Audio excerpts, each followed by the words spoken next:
We are your home theater and AV questions answered.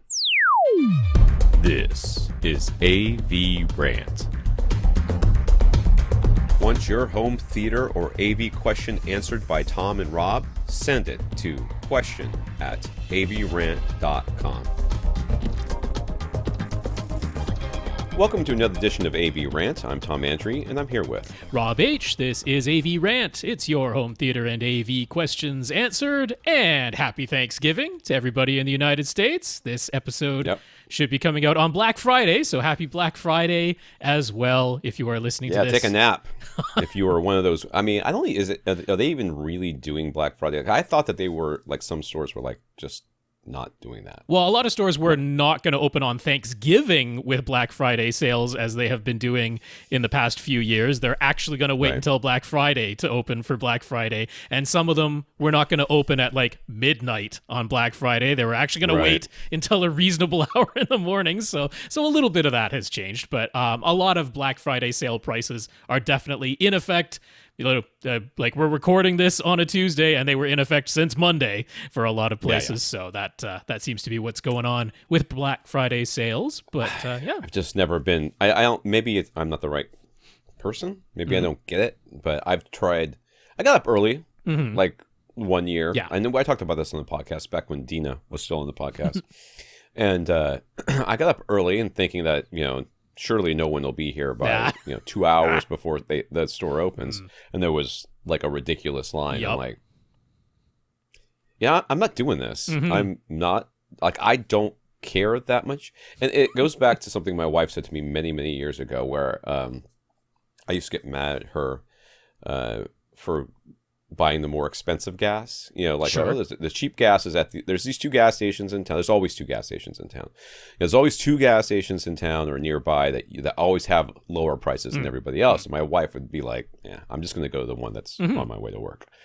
I mean, like, man, it's like 10 cents a gallon more expensive or something like that. And by the way, 10 cents a liter makes a way bigger difference than 10 cents a gallon. 4 times as much, basically. It's like it's like $1 to fill up her little Honda Civic, which is what she was driving at the time. Because it only had a 10-gallon tank to begin with. And she's like, it's just not worth it. Like, I would drive all the way across town, search 5 different gas stations trying to save 1 penny. Burn an extra gallon of gas in doing so. And then doing so, right. Much of the savings. I'm like, I know these sales sometimes are really, really incredible, but I'm like, I don't really want it that bad. Like, I really don't want it that bad. And I certainly don't want it bad enough to punch some stranger. I would hope not. I would hope nobody does, but we've seen it happen in the past. Absolutely. We've seen people trampled, back in the day. No, let's not do that. Add a pandemic on top of it. I'm like, I definitely don't want to be anywhere near you people. No kidding. And by you people, I mean everybody. Obviously, much of it has moved online to online sales, and now it's just a savings season because basically as soon as Halloween is over, it's basically Black Friday sales now.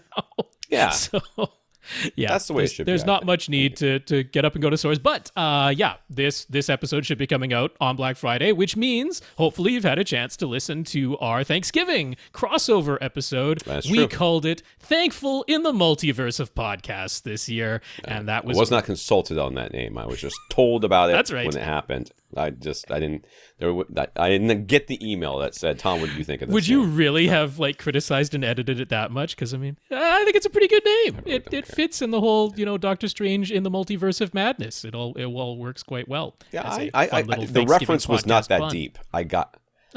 It wasn't last year. I got the reference. It wasn't.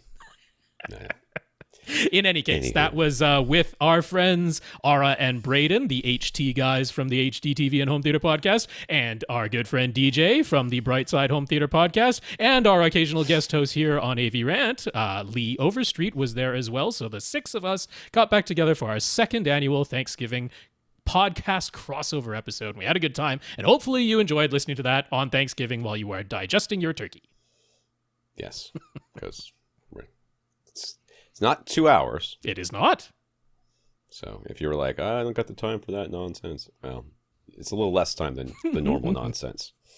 Speaking of the normal nonsense, this is AV Rant, the podcast that answers your home theater and AV questions. To get your question answered, all you have to do is ask by emailing us at question@avrant.com. You can visit our website, avrant.com, and look at stuff because I turned off the comments because Russian bots. If you do want to comment or interact with us, facebook.com/AVRant podcast, youtube.com/AVRant, where sometimes the comments are on, sometimes comments are generally on. Now are on they? YouTube. They're back on? I've left them on for the past while. It's been okay. It's been all right. Okay. Hasn't been too much to remove. But question@avrant.com is the way to get your question Yes, for answered. sure. Our email address, question@avrant.com. is Twitter. Yeah. Like, we are having Skype issues, apparently. Okay. I have 3 children here. So Yeah. we keep talking over the top of each other. And actually, I've got 2 children here, and they're both the older ones who are probably streaming TikTok or porn. Oh, Jesus. They're older. So what are you going to do? Anyway, so the bandwidth might be I'm plugged in this time. I remembered. Internet usage, it's bound to happen. Rob@avrant.com. His Twitter's @FirstReflect. I'm Tom @avrant.com. My Twitter's @avrant_Tom. I want to thank our listeners of the week. To become a listener of the week, if you support the podcast in some way, one of the ways you can do that is going to avrant.com. Click on the Buy Us a Cup of Coffee link. Or you can leave us a PayPal donation. To your PayPal account or with your credit card anonymously. We want to thank Jaremy for doing that this week. Thank you very much, Jaremy. Yes, indeed. Jeremy, thank you for the PayPal donation. We appreciate the financial support. Certainly do. We also want to thank our 135 patrons over at patreon.com. Patreon's a service that you can sign up to become a monthly subscriber to our podcast every month. A little bit of money comes from you, and most of it comes to us. So it's a minimum of $1. So 135 patrons, thank you very much. Yeah, patreon.com/AVRant podcast if you would like to sign up for an automatic monthly donation. And a big thank you to our 135 patrons over there. And we got some notes of thanks for keeping the podcast going. I keep saying during the ongoing pandemic, but at some point that'll just be, we just got notes of thanks. So got Richard, who says that there's nobody he trusts more than us when it comes to home theater. He's asked questions for himself and then on behalf of a friend. They both bought exactly what we said, and they are very happy with the results. Hooray! That's what we're going for. That's the goal. Yeah. We got thanks from Monty, Jaremy, Michael, Gurinder. Gurinder says he can't wait for the Thanksgiving episode, and he doesn't have to because it came out yesterday. That's right. And on Twitter, our listener @SnoopAuggieDog, who asked a question on Twitter. He said he really, or she, I don't know, really appreciated the color space explanation last week, as well as mentioning the USB-C episode that The Verge did. Those 2 things really cleared up some confusion for him. So there you go. Yes, indeed. I'll repeat the names: Richard, Monty, Jaremy, Michael, Gurinder, and @SnoopAuggieDog on Twitter. Thank you all very much for sending in those notes of gratitude for keeping the podcast going. The notes of encouragement are greatly appreciated. A big thank you to everybody who continues to listen. And I want to say, on a personal matter, several people reached out via email and Twitter, and I think even YouTube comments, who had seen the news of the terrible flooding that took place in my home province of BC, and honestly, not very far outside of the main city area, an hour outside of Vancouver proper. All the roads were closed. There was, for a while there, about a day and a half, literally no way to drive out of the Lower Mainland anywhere in the rest of Canada. The only way would have been to go down into the States, and then you would have needed a negative test to come back into Canada. So it was quite a serious thing, and it has affected our shipping lanes for sure. Railway service has been disrupted as well, and that is, the main way that we ship goods both from the port of Vancouver to the rest of Canada and from the rest of Canada into BC. So it is a big thing. Myself, my family, we're all within the Lower Mainland, and we were largely unaffected. But if you were anywhere in the interior, anywhere farther east, and anything to do with shipping and that, it was really affected. So we're all safe and healthy. We aren't facing shortages yet, but it was a big deal. Mudslides and huge sections of road just completely destroyed. Like, it wasn't that a mudslide came down and covered the road and made it impassable. It was that a mudslide came down and took the road away. So it's, need those. Yeah, it's not a matter of cleanup. It is literally rebuilding roads and bridges that are gone. So it's a big deal, and unfortunately, some people when did did this die happen? in that. I missed the beginning. This was all throughout last week. We had a huge... That news didn't make it to Florida, or at least it didn't make it to me in Florida. So I would have reached out to you as well, but I literally did not know about it. Yeah, no, this... so sorry about that. So, I mean, okay, you're hearing this on Friday, so yeah, it was like the past weekend. Okay. Last weekend I was at a climbing competition with my kids up in Alabama. Yeah. So we were camping out there. We just got back Monday. Sunday. So yeah. I just want to say I appreciate that people were concerned and asking after me. Totally fine over here. My family's totally fine. But yeah, there were some fatalities with those things. There were some smaller towns that like they were completely cut off. All roads in and out of that town were gone. Hope is an example. A town that's called Hope. I was gonna say, all hope was lost. Yeah, well, in the town of Hope, it was really bad. It was pretty just a lot of despair. So helicopters brought in for emergency use and supplies and stuff. So pretty wild stuff. But there you go. Let's say a prayer for all the people who are having much more difficult time than myself, and let's try to reduce our impact on climate, because this type of stuff is becoming annual, and that is not good. That's why luckily you guys already celebrate your Thanksgiving. That's right. So you don't have to, they didn't ruin anybody's Thanksgiving. No, not here. I do. I'm not trying to make light. No. Lots of natural disasters happen. It's always a terrible thing. So and it's usually a slow and tedious process to get these things cleaned up. Absolutely. And unfortunately, what happens is with the ongoing media news cycle is that you get like a day and a half for people to care about you, and then all of a sudden they're like, "Oh, I'm too busy caring about this other thing that's the so new much thing is I'm happening." about. But I mean, thankful to our Canadian federal government and our Canadian military that came in to help. Everything was mobilized quickly as it should be, but it doesn't necessarily ameliorate it that much for the people who are really suffering for some amount of time, and especially for anybody who lost their lives and their family members who have to deal with that. So, in any case, I'm all right. My family's all right. And a big thank you to everybody who was asking after that. Okay. In the news, other than natural disasters, we do have SVS's Black Friday subwoofer deals. They're back this year, as they always are. And this is similar to years in the past where they've brought back some discontinued models. So all these things we're going to announce. None of them were the Pro versions, which are the brand new versions. That's right. So the Pro ones. So these are just going to be the non-Pro versions, the ones that the previous generation. So these are the 1000 to 2000 series. So there's no app in there. All of them are in the black ash, which is the vinyl wrap finish.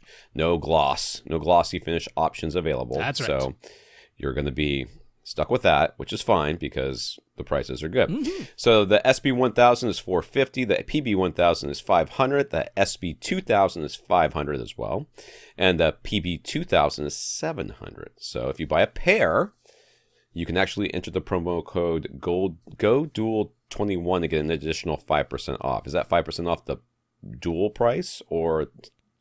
Yeah, so put them both, like, let's say you put two of the $500 ones into your shopping cart, it would say $1,000 at first. Okay. You put in the promo code GODUAL21, and it'll take 5% off of that. Okay.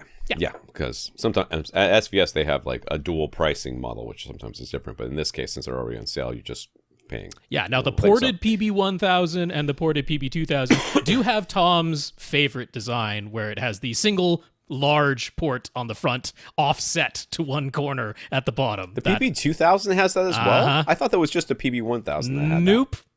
They both have that. Keep the grill on. Then just that's right. try to ignore the fact that there's an offset port down there that's driving you nuts, because that's what I had to do. The main thing is it's the return of $500 subs. That SB1000 at $450, that's a heck of a deal.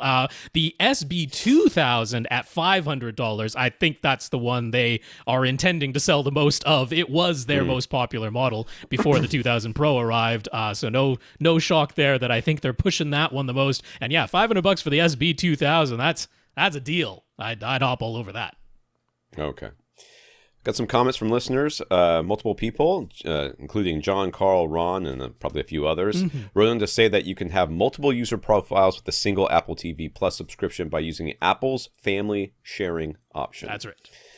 But there are still some wrinkles, including a specific question that John O. still has about it, since he wants to be able to share his Apple TV with his sister.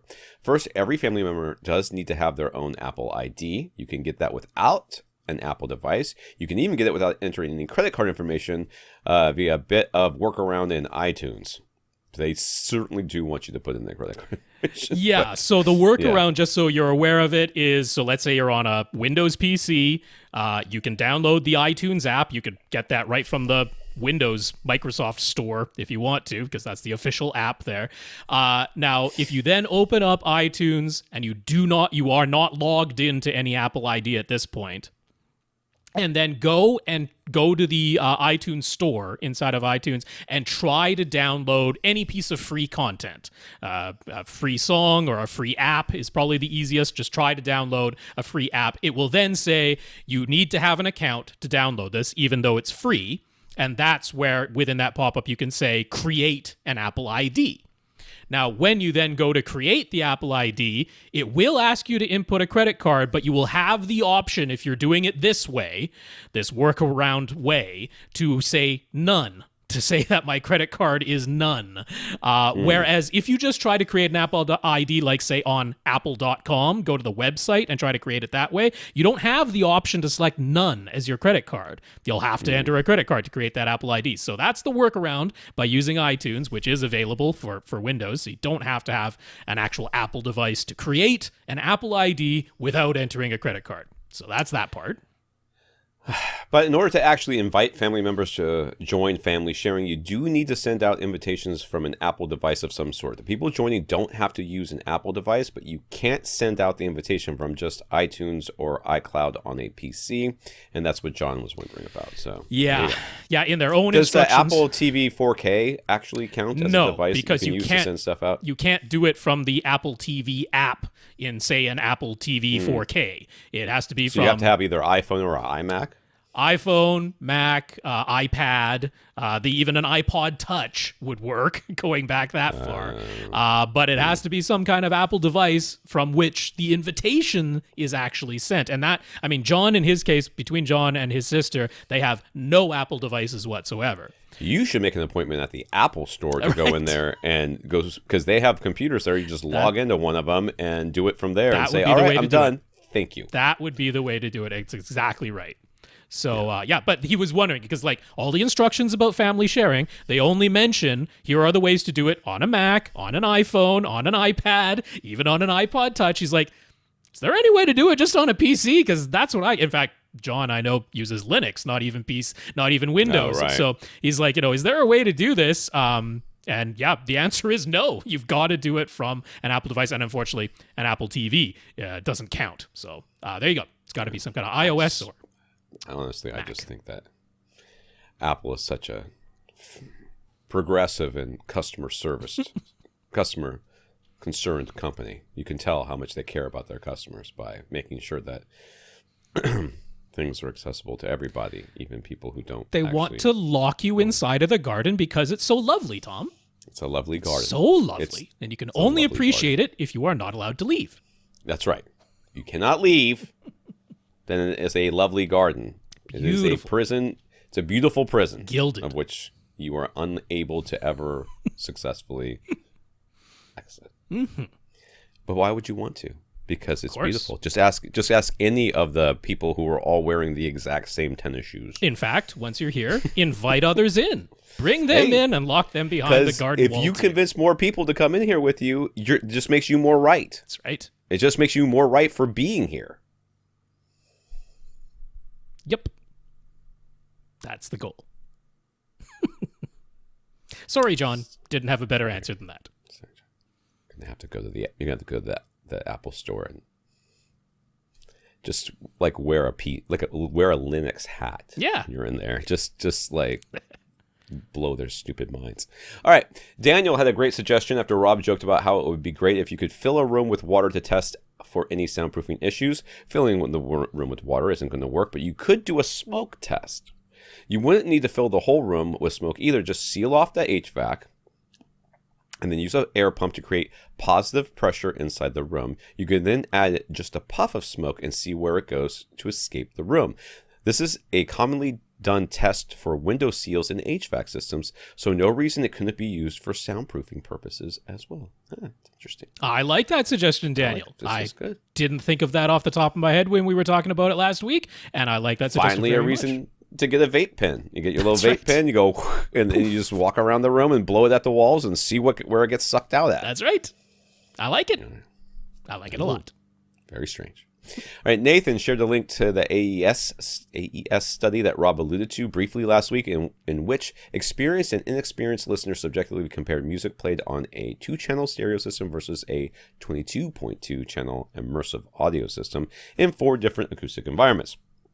The study concluded that using the immersive audio system significantly reduced the perceived differences between the 4 rooms. So the more speakers you put in there, the more the same everything sounds.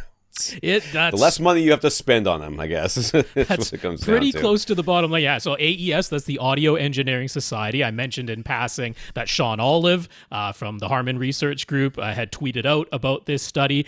This sort of goes hand in hand with some of the previous studies. Going all the way back to Floyd Toole's original experiments, where I've made the observation that when it comes to people sort of debating about it online, they always focus on, you need to listen in mono because that's where you're able to distinguish differences between speakers most readily. Even just going to stereo, it gets harder to distinguish differences between speakers, and then going from stereo all the way out to immersive audio, it becomes really difficult to distinguish differences between speakers if you do things that way. But I like to look at the flip side of that, which is, we are doing surround sound systems, we are doing immersive audio systems, and once you have all of these speakers playing together, it becomes a lot more difficult to tell different speakers apart from each other. And this study is now going one step further and indicating that it's also difficult to tell room acoustic environments apart from each other. There were differences that people detected, and it was interesting that they pointed out in terms of the results, because they did it sort of on a scoring scale. They gave 5 different criteria and had the listeners score it, assign a score to those 5 criteria. So they found that by and large, the experienced listeners were still able to detect a difference, and mostly in what they called like the envelopment, the amount of envelopment of the sound, whereas the inexperienced listeners, pretty much all the differences they detected once they went from stereo to immersive was just in the timbre of the sound. They focused just on the timbre of the sound.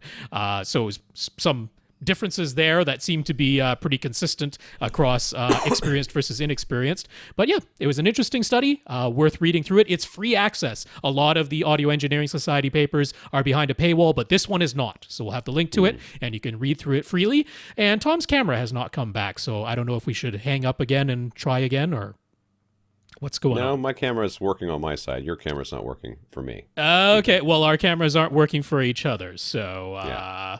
That's fun. That means I'm not getting you whatsoever here. So, you know what? That's okay. I could be an icon for right now until I start talking for a bit, and then you can try to mess with it. Oh, okay. Once I start talking for a bit, and then I can hang up on you and bring you back in. Whatever. Jason, as we mentioned, stock issues abound on a lot of items, especially AV receivers, it seems. He's been checking retailers every day, but he wound up being able to order a new Yamaha Avantage RX-A8A flagship model directly from Yamaha, so he's excited to finally be able to replace his Marantz that's been having issues. So congratulations, Jason, and I hope you are happy with that purchase. And Jaremy says he launched his own YouTube channel, Techthusiasm. Techthusiasm. So like enthusiasm, but with tech instead of N. Enthusiasm. Yeah, I get it. But it's got a lot of vowels. There's a lot of vowels in this word. A lot of T's, a lot of H's, and a lot of vowels. And it's a little hard to look at. But anyway, it sounds fascinating. He's got big plans and really hopes to grow his channel and collaborate with other tech and home theater influencers. If you're in the home theater, computer gaming, all things tech, check out Techthusiasm, and hopefully you'll like it enough to subscribe. So there you go. Jeremy's launched his YouTube channel, and jumped on the DJ bandwagon of using our podcast to launch their brand, and we are not the place to go to reach a huge audience. when you guys start making them big tech bucks, just remember where you got your start. That's right, man. That's right. Remember, okay, YouTube.com, not YouTube, Patreon.com/AVRant podcast. All right, expect like $500 a month from each of you fools. All right. Question number 1. Chris wants to be called Batcave Chris based on one of my remarks. We'll see. I don't know if that's going to stick, buddy. That's right. First up, Chris wants to say thanks and give a recap of some of our previous advice to him. We said to stick with 16:9 for his projection screen, and that turned out well. We said to get a second sub and to stop using the LFE inputs on his GoldenEar Triton towers. He went with opposing sidewall placements for the subs, and it's sounding great. He also tried not towing in his front speakers so much. GoldenEar's advice was to aim them directly at his main seat, so that's why he had them that way at first. But after experimenting, they sound better with less toe in, so that was worth it. He kept his tower set to large, though, and he says we can feel free to berate him. Dummy. I don't know. I mean, I don't know what you want me to say. You tried a bunch of other stuff. I would try setting them to small. You do you, man. It's your theater. Right. I mean, I'm not going in there. I mean, unlikely to. I'm not going to anybody's house these days, but mostly because I'm an unpleasant person to be around for the most part. I put off a very different aura on this podcast, and if you're like, you kind of sound like a jerk on the podcast, yeah, this is me being on my best behavior. You should see me in real life. I am unpleasant. You could ask Rob. I'm terrible. I wouldn't say that, but then again, I haven't actually ever seen Tom in real life. So there you go. See. Only online. Okay, we're still on Chris. Yes. We said to hold off on buying a new JVC projector, replace his JVC X500R. He's glad he did. Now he's getting the brand new NZ8. Woo! That's the $15,000 laser-driven, genuine 4K resolution that can shift its pixels 4 times per frame to go up to 8K resolution. Yeah, it's the middle one, but it's $15,000. It's expensive, but it's all the feature he wanted, so that's exciting. And as a bonus, it actually still works with the same 3D emitter and glasses that he already owns. Mm-hmm. Basically, paid for itself. In 3D. Both of those 3D movies. Mm-hmm. He wasn't expecting that, and he still enjoys 3D, so it's a very pleasant surprise. All right, so you might get 3D, Chris. You're not getting Batcave, I don't think. I don't remember ever saying Batcave. I don't know.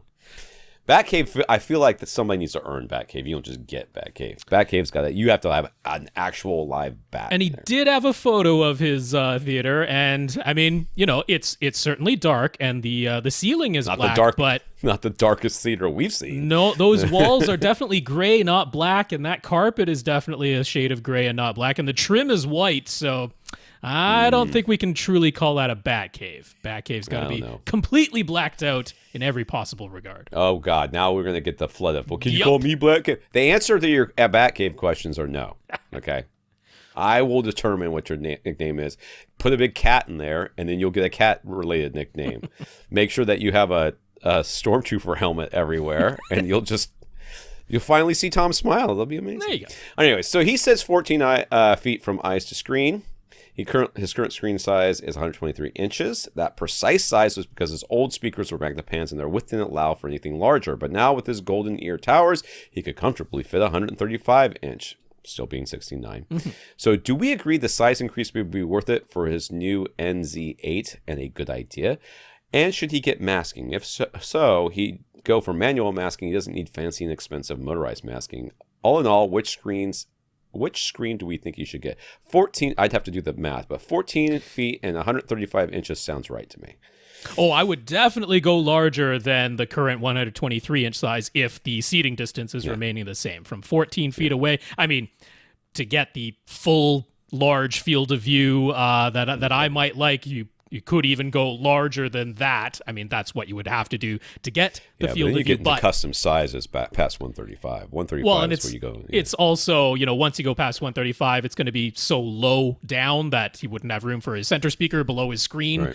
Not comfortably anymore. And, this isn't the widest room in the world, so it might start shoving his tower speakers pretty close to the corners. But 135 would fit comfortably. 135 is also a great size for home projectors in general. That's about as big as you want to go before HDR just stops looking like HDR anymore, just because you're spreading the light out especially over too if you're many going to square spend inches. $15,000 on a projector. The last thing you want to do is buy a screen that's so big that your HDR doesn't look like HDR. It's like, why did I buy this expensive projector? That's I right. could have gotten that. So 135, I give a big thumbs up to that. For the screen though, there's kind of two ways you can do this. That if you're going to do the manual masking, it depends what you mean by manual masking. Yeah. If you're saying that you're going to make masking for your screen yourself, right, and then figure out some way to do it, well, then you can just buy the cheaper screens from Amazon, the silver tickets or whatever they are. But if you want the ones that are pre-built for you,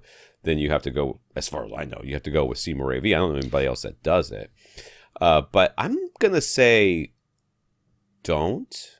Oh, really? Okay. Yeah, and the reason why is more and more, I think, especially now that Disney has decided that IMAX Enhanced is going to be it's only for a handful of movies, though. It's only 13 for right movies. now. I feel like it's going to be going forward that, I wouldn't mind it. I want more, anything that actually was shot in an IMAX version, I would like to have available to me in the IMAX version. I would appreciate that. Didn't I just see that some new movie is going to be released? No, The Matrix is coming out in an IMAX version is coming out very soon. That would make sense, sure. So I'm like, if we're going to start seeing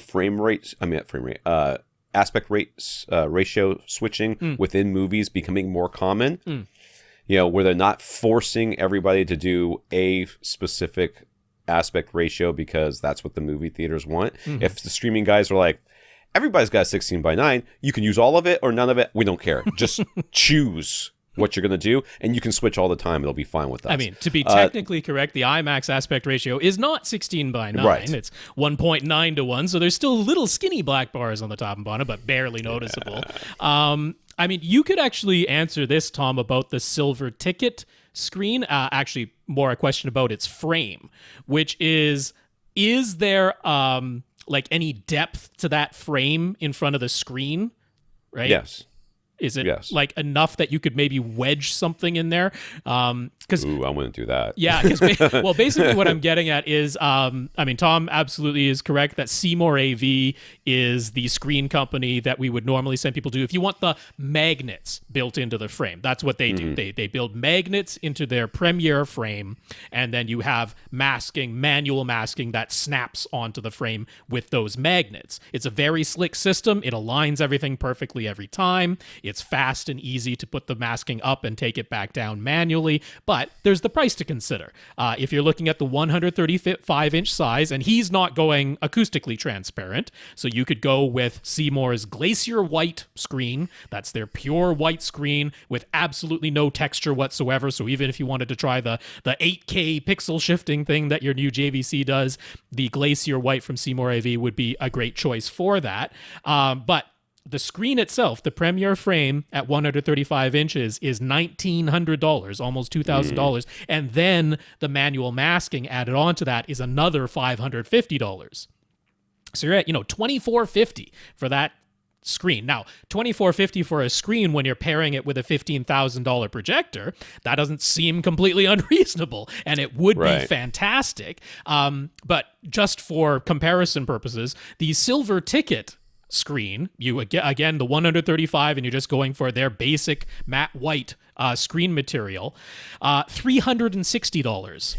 That's a little different. So there's little bit of a difference in price there. Now, tell you what, you could probably pay somebody to custom make you a solution for masking, right? Whether it's something that like kind of rolls up above and below, and you just drop it down or pin it up there. But the reason I asked if there's any depth to the frame is because, like what DJ did. I'm gonna reach back here. Because it's right behind me. Okay, what DJ did? Now DJ has a Stewart film screen, so it's got a pretty substantial frame on it. But he basically just took like rigid insulation, like I'm not talking like stiff fiberglass, but like the rigid, almost styrofoam style insulation that would go right up against a foundation wall, that type of stuff. Basically just took some of that, so it's lightweight. That was the idea. It's like styrofoam.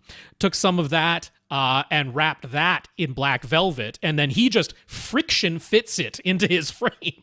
That's what DJ does for his manual masking. Okay, you could definitely do that. There is actually a little bit of a gap, like a gap, but you could push your finger around the edge of the frame. So there's probably a quarter to a half inch of depth, like a flat red edge, and then there's a beveled part, and then it goes to straight. So you could friction fit something in there like that if you wanted to.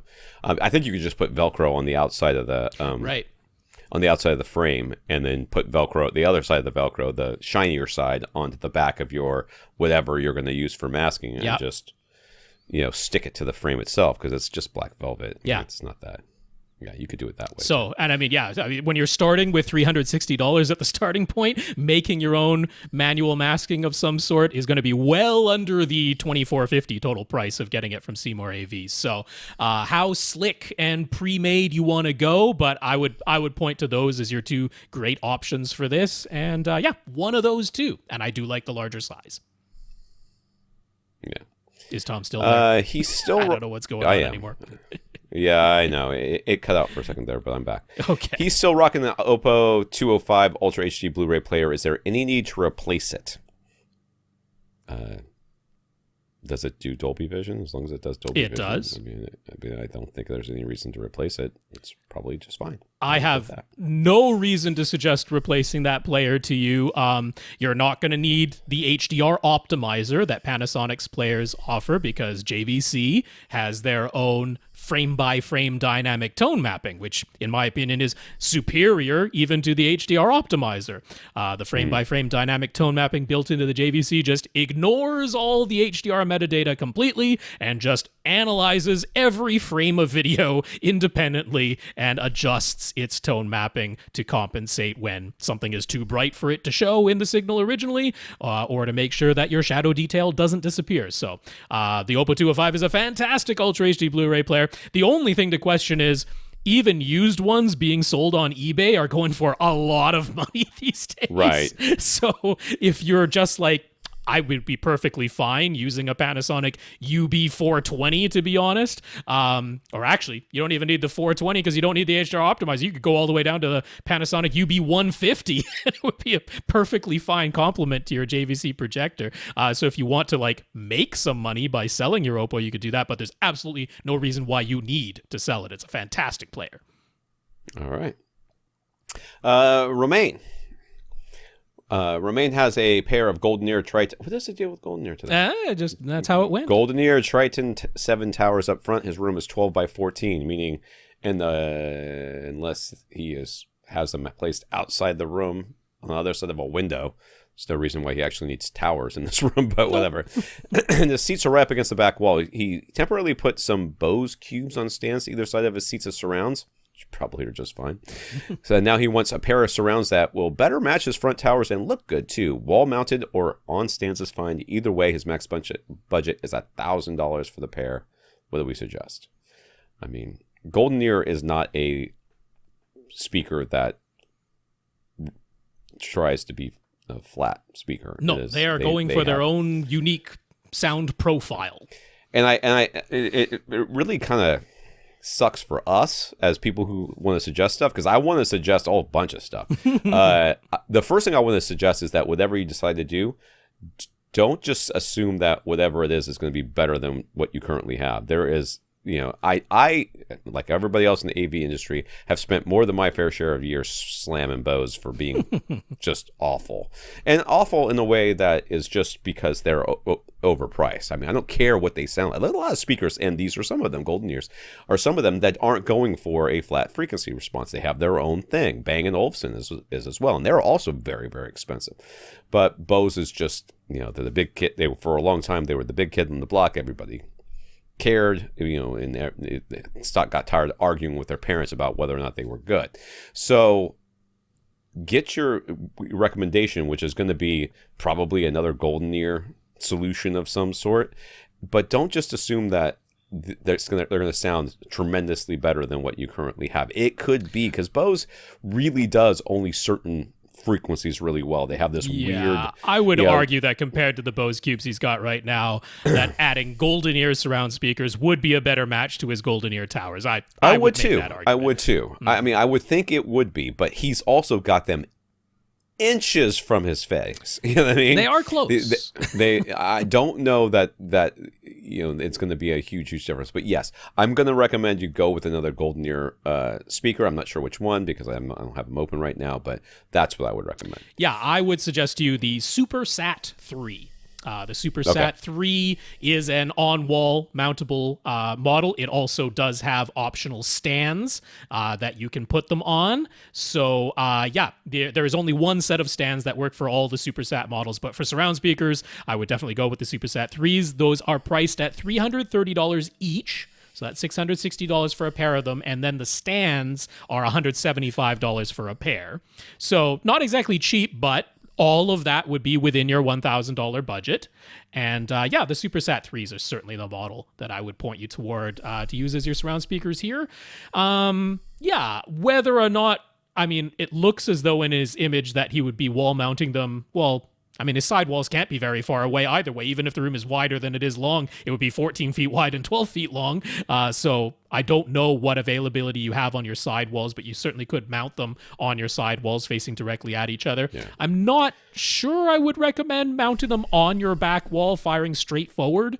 I don't know if that would give you the best results, so I might, if the sidewall placement isn't an option, I might suggest getting those stands. And then you have the stands and you could basically fire them straight across at each other. That would probably be my recommendation. Okay. Eric's working on building his dedicated basement theater. He already owns a pair of Paradigm Reference Studio 100 towers and has no intention of replacing those. For the look of his theater, he decided he'd like to have small false columns that conceal his surround back and front wide speakers. Mm-hmm. Rob, you and your front wide speakers. I like them. He wants to keep the dimensions of the false columns as small as possible, so he'd like to use on-wall speakers for those positions. Looking at Paradigm's lineup, the Millennia on-wall seemed like a good option, but they listed frequent response as -3 at 110 hertz. He's going to have dual subwoofers, one in the front right corner, one in the rear left corner. Would having this crossover of surrounds, backs, and wides all set to 110 mess anything up? Will it still sound correct with frequencies that high being routed to the subs? Yes. That is totally fine. There is no problem setting your... Would not, yeah. I mean, there's no world... I mean, I think... It's funny because the way that Odyssey works, I think sometimes based on humidity, I'll get different results in my room. And sometimes it sets my surrounds as low as, 60 or 80. And then sometimes it'll set them up at 100 or 110. And that's the same speakers, same microphones, same everything. It just sets it a little bit differently. And never once did I think, it's really sounded like the surround back left didn't have enough bass in it. It's never. Or never that. The case. That bass sound, like what? That bass sound, what would it even be? You've got the dual subs and opposing diagonally opposite corners, maybe playing as high as, 110, 120. So right. It sounds not directional enough because you wanted it to come from behind you or something. I don't know. It's just not a concern. That's not at first the weird bass sweep in the back left corner. Right. It was definitely coming from the back left corner, and then suddenly it sounded like it was coming from everywhere. Yeah, like up higher.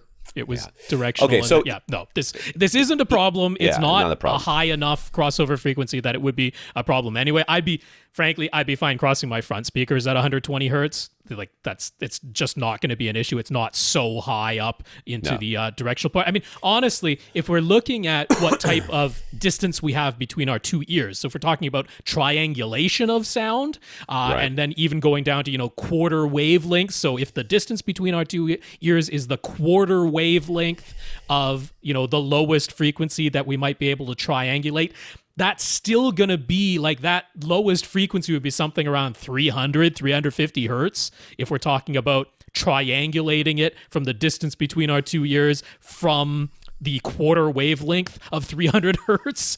So that's the type of frequency you have to get up to before directionality really starts to become an issue in bass. So yeah, 110, no problem.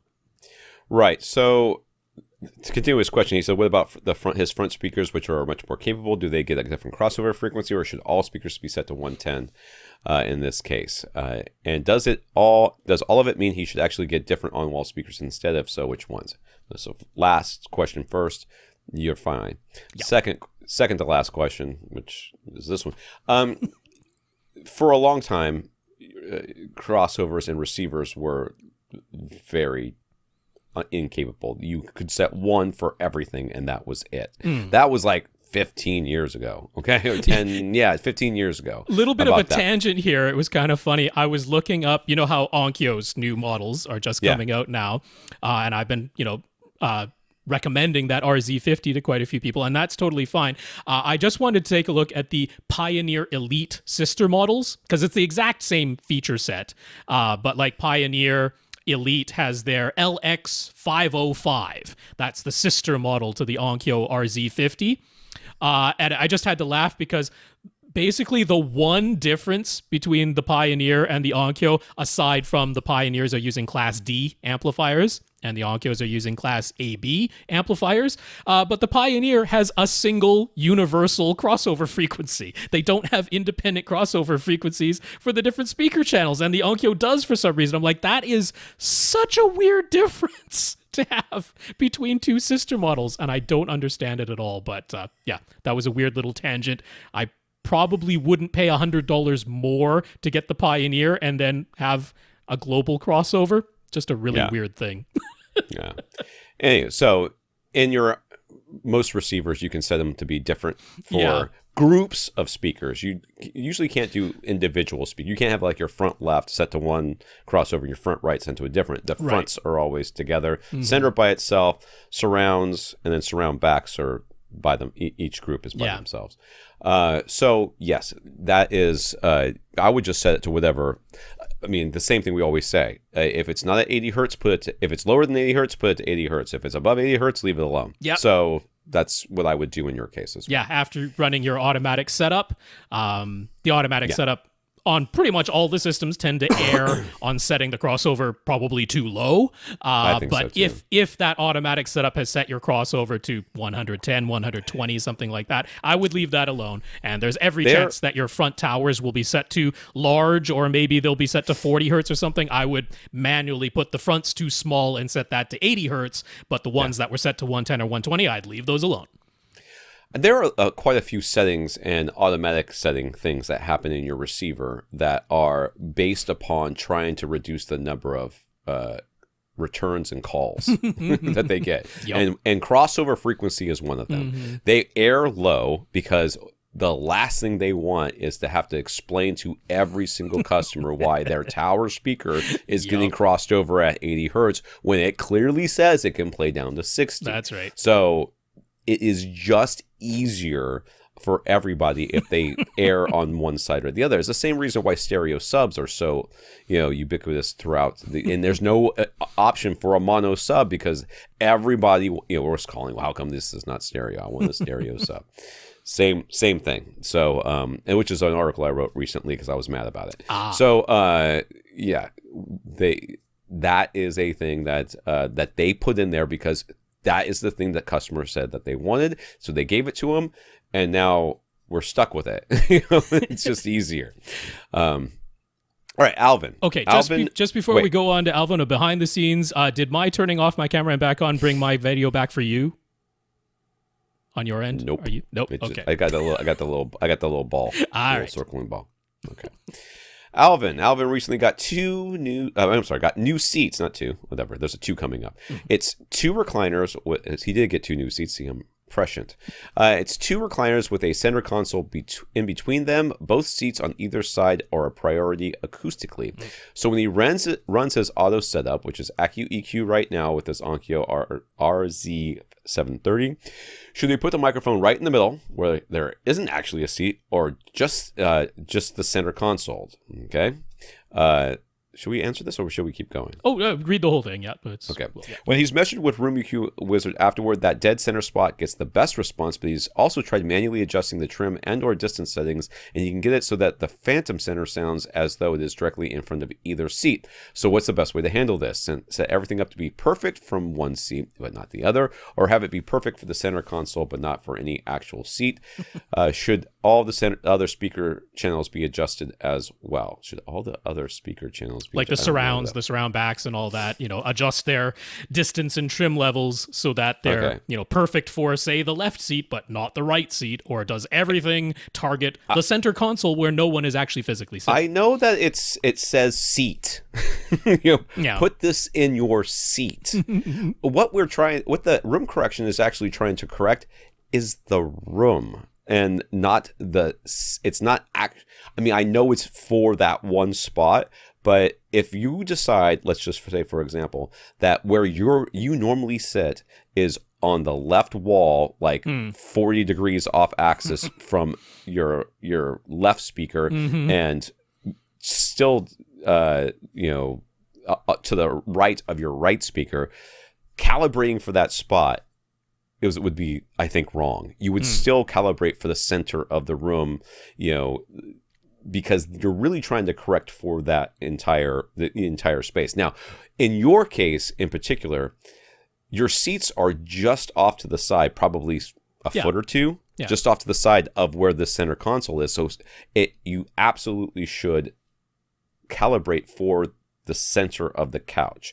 That is what, if you listen to our Odyssey interview with Chris Kyriakakis, that's what he says to do. He says you put it where the middle of the couch is, regardless if there's somebody who sits there or not.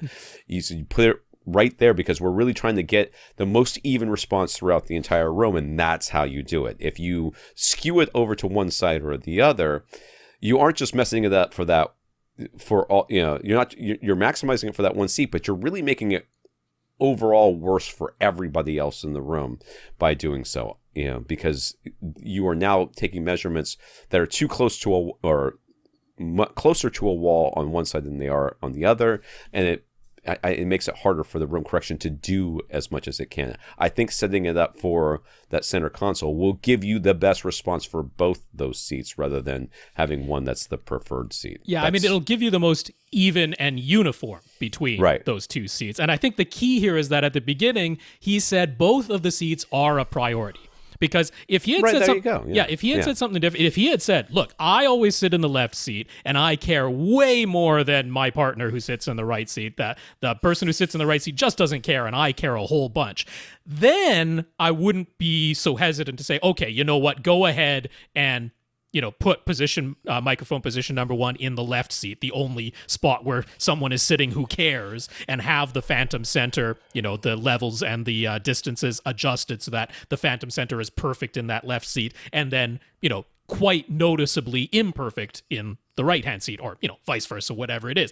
If that's what you were saying originally, then I would be okay with that idea. But when one of the first things you say is that both seats are a priority, then we are trying to get uniformity.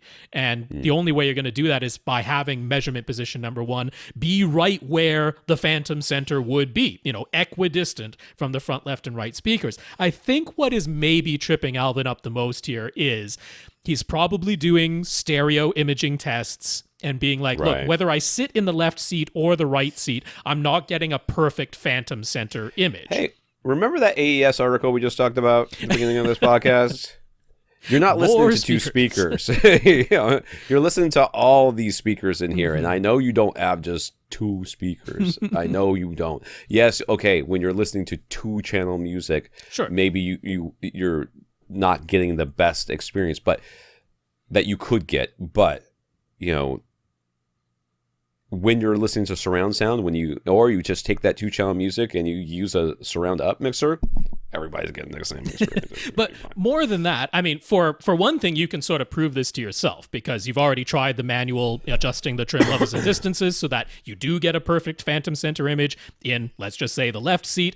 Now, with it set that way, go sit in the right seat and how does that sound? And if it sounds appreciably worse than when everything was calibrated for the center console, then you know that, well, you're not really living up to what you said there about both seats being our priority. Now, one of them is much more the priority than the other. I mean, that's fine if you want to leave it that way, but, just saying based on how you started the question, the way to get that better uniformity is to set it up for the center console. But more than that, this is an area where you could experiment with different toe-in for those front, left, and right speakers, because you really are just talking about 2 seats, but it's basically the width of a 3-seater couch. It's just that you're only ever using the left to the right seat, not a seat in the middle. And this might be an instance because in the next one, he gives the dimensions of his room, and it's smaller dimensions. You're probably not that far away from your speakers. This might be an instance where really heavily towing in your front, left, and right speakers. I'm talking visually much more than you might think is reasonable, where basically the front left speaker, its face is either aiming directly at the right seat or maybe even past the right seat. Like, I'm talking really heavily towed in so that, laser lines coming out of the tweeters of the speakers would intersect well in front of your seats, as opposed to, intersect somewhere behind you like they normally would.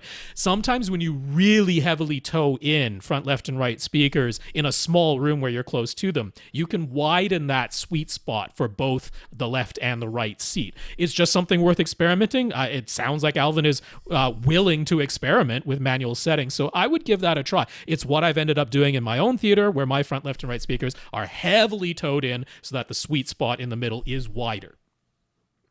All right. So the room is 12 by 15 by 8. And he's using Klipsch Reference series speakers with dual SVS PB1000 subs. Where he sits on the subs, one would assume. Could be. There's no way he needs an external amplifier, right? He's just double checking, but why would you even ask this question? If you were using like Klipsch Reference series micro satellite speakers that were 2 inches by 2 inches by 2 inches, you would still not need an external amplifier. You are sitting on top of these things. You are fine. And I bet dollars to donuts this man has tower speakers on top of all that. So yes, you don't need an external amplifier. No, I'm sorry that I'm ruining your Christmas. I'm sorry. No, I am not sorry I'm ruining your Christmas. Spend money on something else. Okay? It's just, you don't need it. Agreed. You do not buy need more speakers. An external buy different speakers. Because guess what? You don't need amplifiers for those either. So you could just spend that money on more speakers. Small room, you are definitely sitting close enough to them, and they are high efficiency. There's no world in which you need an external amp, Alvin. Every answer to the, I have Klipsch speakers, do I need an amp, is no. Just no, you do not. And then you're like, but I sit 23 feet away. I'm like, let's do the math real quick. Yeah. No, you still don't. I never really listen that loud. Well, there you go. I mean, you're fine. Like, look at your volume knob, Alvin, or who would, if that is your real name. Look at your volume knob, and of all the things to doubt, how far up do you ever turn it? Are you ever sitting there at other than Disney Plus? Right. Other than Disney Plus, are you ever sitting there at like plus 10 and thinking to yourself, man, it's just really not doing it for me. I could still hear my wife talking to me, or whatever it is that you're trying to drown out with all this volume. If you're at plus 10, then you can look at me and say, well, I think I need an external amplifier. All right, then. Mitch has a dedicated theater with a JVC projector, but if he's being honest, he probably ends up watching more TV on his bedroom set, so he's looking for an upgrade. He's coming from a 60-inch Pioneer Kuro plasma in that bedroom, and his next statement is true. So he's thinking OLED is the only way to go. Bigger would be nicer too, so he wants a 77-inch. Doesn't really want to spend as much as the flagship Sony A90J cost, but that's the model that won this year's Value Electronics and HD TV test shootouts. A step down would be Sony A80J would be much more reasonable price-wise, but then there are the LG models too. He'll mostly be watching Netflix and HBO Max from an Apple TV 4K, so which OLED should he get? The cheapest LG A1 series is the cheapest LG A1 series even worth considering? I don't know. So one thing that we can eliminate immediately is that the A90J, that's the flagship 4K OLED series from Sony, is not available in a 77-inch size. So if 77 inches is the size you wanted, there is no 77-inch A90J. They jump from 65 to 83 for some reason. They left out the 77 in that series. The A80J has 65 and 77 inches, no 83 inch. So 77 available in the A80J series, 83 inches available in the A90J series. So right away, we kind of eliminate that one. Now, I wanted to touch a little bit on the value electronics and HDTV test shootouts because, of course, people just look at what was crowned the winner.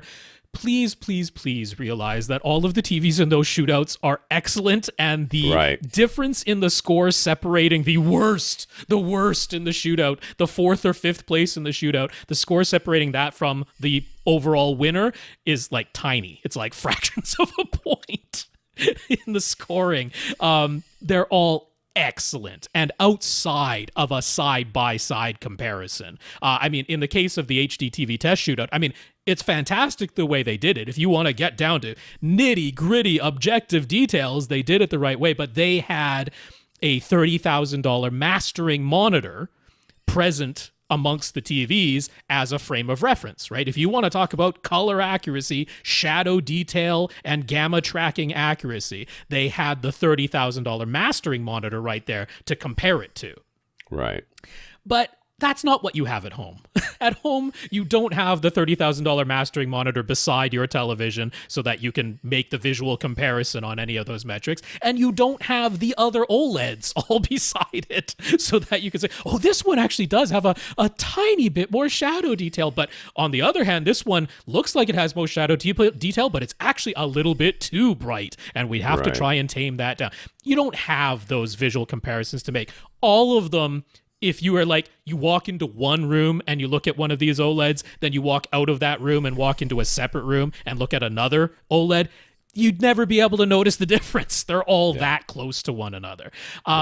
So it comes down to mostly price, if I'm being honest. I don't really think the LG A1 is worth considering. I think it exists in the lineup to make you say, oh, the C1 is only $200 more, and it does all these things that the A1 doesn't do, which is, you know, the A1 is stuck at 60 hertz at all times. It doesn't do 120 hertz. It doesn't do any of the gaming stuff. He didn't mention gaming, but it just doesn't do it. You know, I mean, they did it to bring the price down by $200 and not have any HDMI 2.1 stuff. That's why it's there.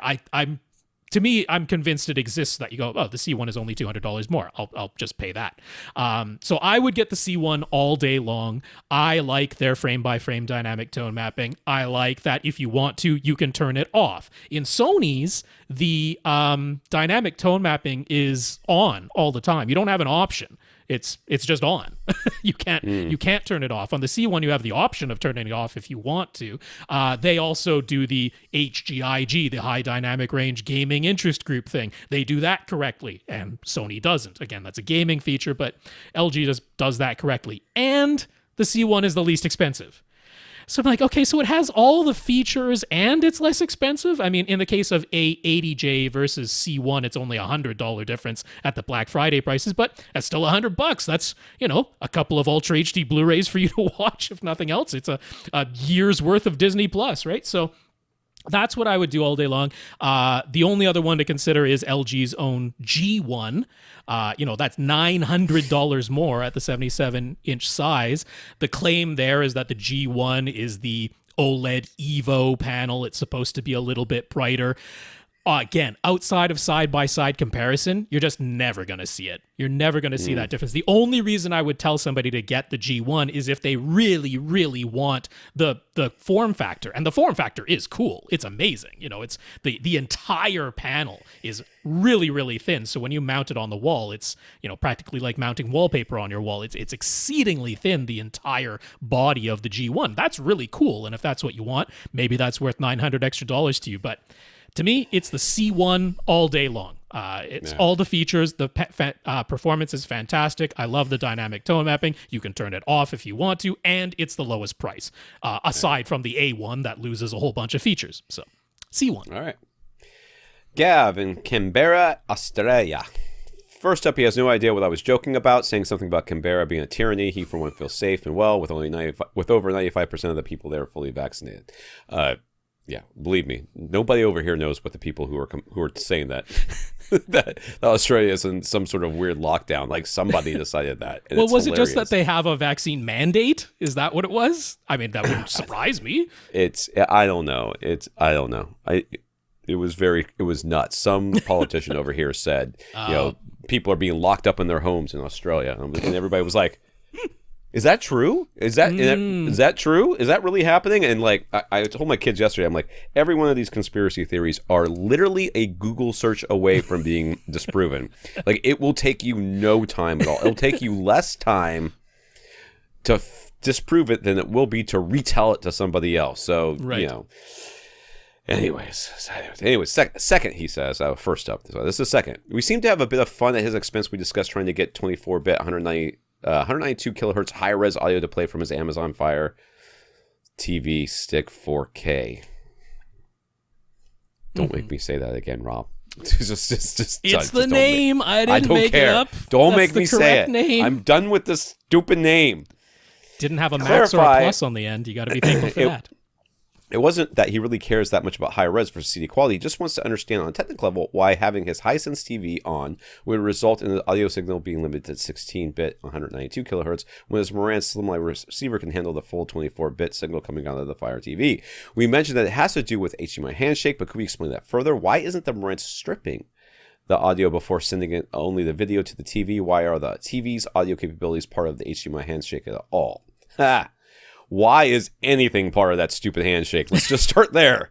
Well, I want to address first of all. I mean, he was very lighthearted about it. And understood it, but I certainly never want anybody to feel like we're being unkind or unwelcoming. I do want to apologize for that if you felt that whatsoever. We were laughing and joking about the fact that we know this will never stop coming up. For as long as we do this podcast, yes, the questions about high-res audio and higher bit rates and sampling rates than CD quality, that question is never going to stop. So when we were chuckling about the question, that's what we're laughing about, which we didn't explain. It's not reasonable for us to expect somebody understood what we were actually laughing and poking fun at. We were not laughing and poking fun at you. We're not laughing and poking fun at the question itself. We are laughing and poking fun at the fact that we just know it is never going to stop. So that's where that was coming from. Just hopefully that makes sense. And I do apologize if there were any hurt feelings, which Gav did not indicate, but just to put that aside. I do not apologize.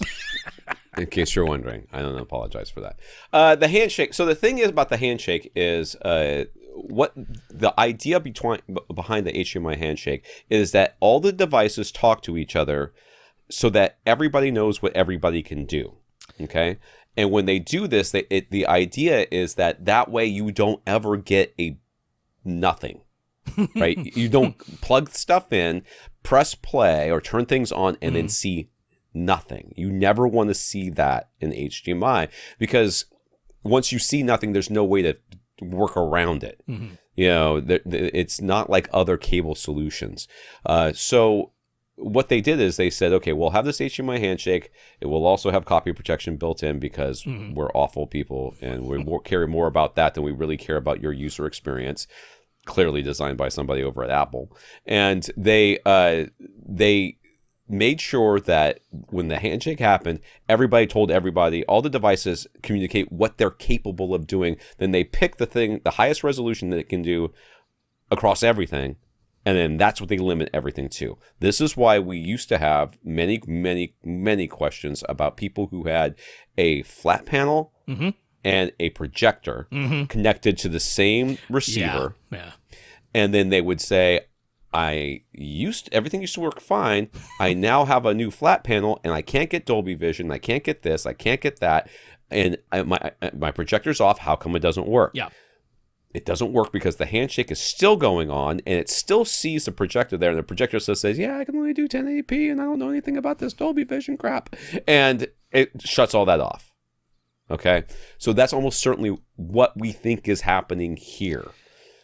Yeah, when it comes to what is the HDMI handshake, because I mean, all of that is, sort of explained in a more higher level language as though, we're personifying these things or something like that. But really, it comes down to what is called the EDID. That's the Extended Display Information Data, the EDID. And it contains basically just a string of code that indicates what formats are supported by every device in the signal chain.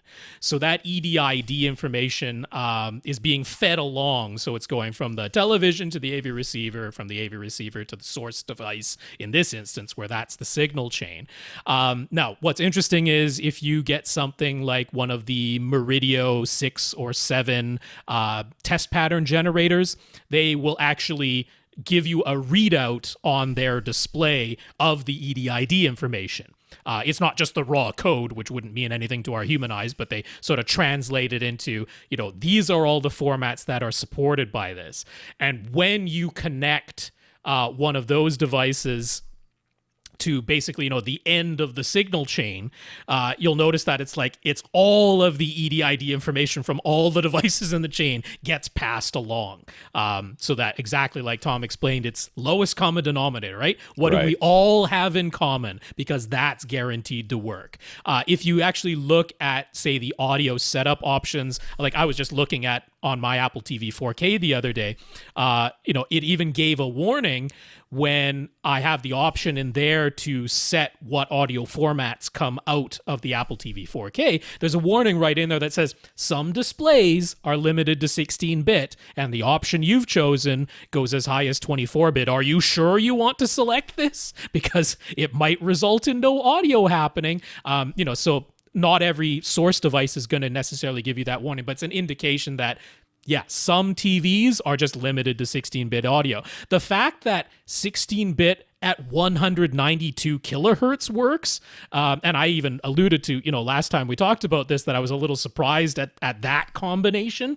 It's probably that the EDID of your Hisense television doesn't even indicate what sampling rate it supports. That's probably like a null value in the EDID there. So it's like, well, it didn't say you can't do it, so I guess I'll send it. It's that type of thing. So that on a technical level, it is that EDID, that extended display information data, that determines throughout the entire signal chain, here are the formats that are supported by everything in that signal chain. So hopefully that makes a bit of sense why you'd end up with this weird situation where, like, I know 2 of my devices support the higher bit depth, but apparently one of them doesn't, and that's what you end up with, is the lowest common thing.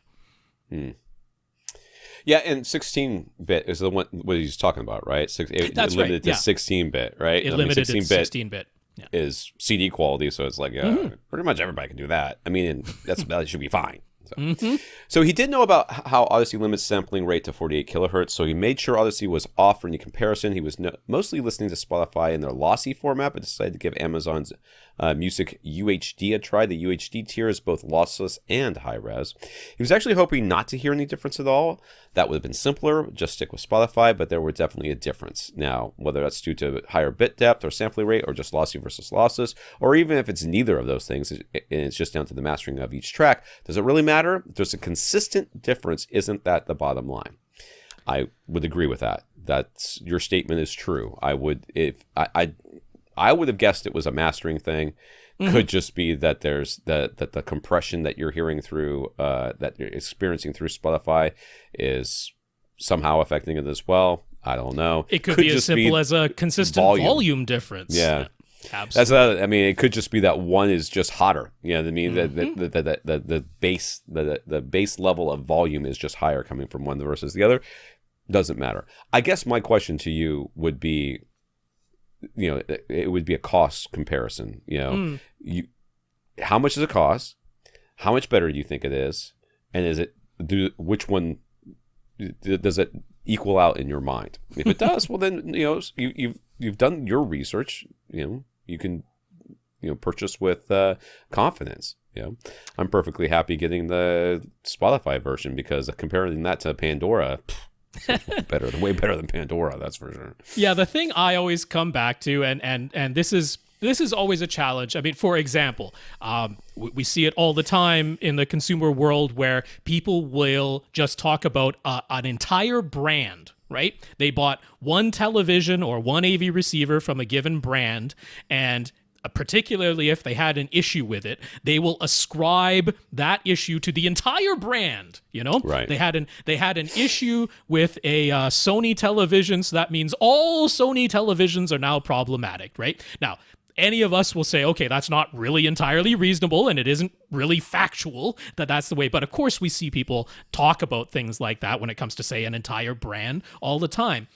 When it comes to something like high-res audio versus CD quality audio, or just lossy versus lossless audio, right? The bit depth and the sampling rate might be exactly the same, but one of them is losslessly compressed and the other one uses lossy compression. The same sort of overgeneralization gets discussed all the time, right? Someone will listen to one track or maybe an entire album or something like that, or maybe even a handful of tracks and albums, and they'll say, you know what? Consistently, the lossless version of this track, to me, sounded better than the lossy version. Therefore, lossless is better than lossy. Or it was high-res versus CD quality, and therefore, high-res is better than CD quality. That's where I have an issue, because that simply isn't factual.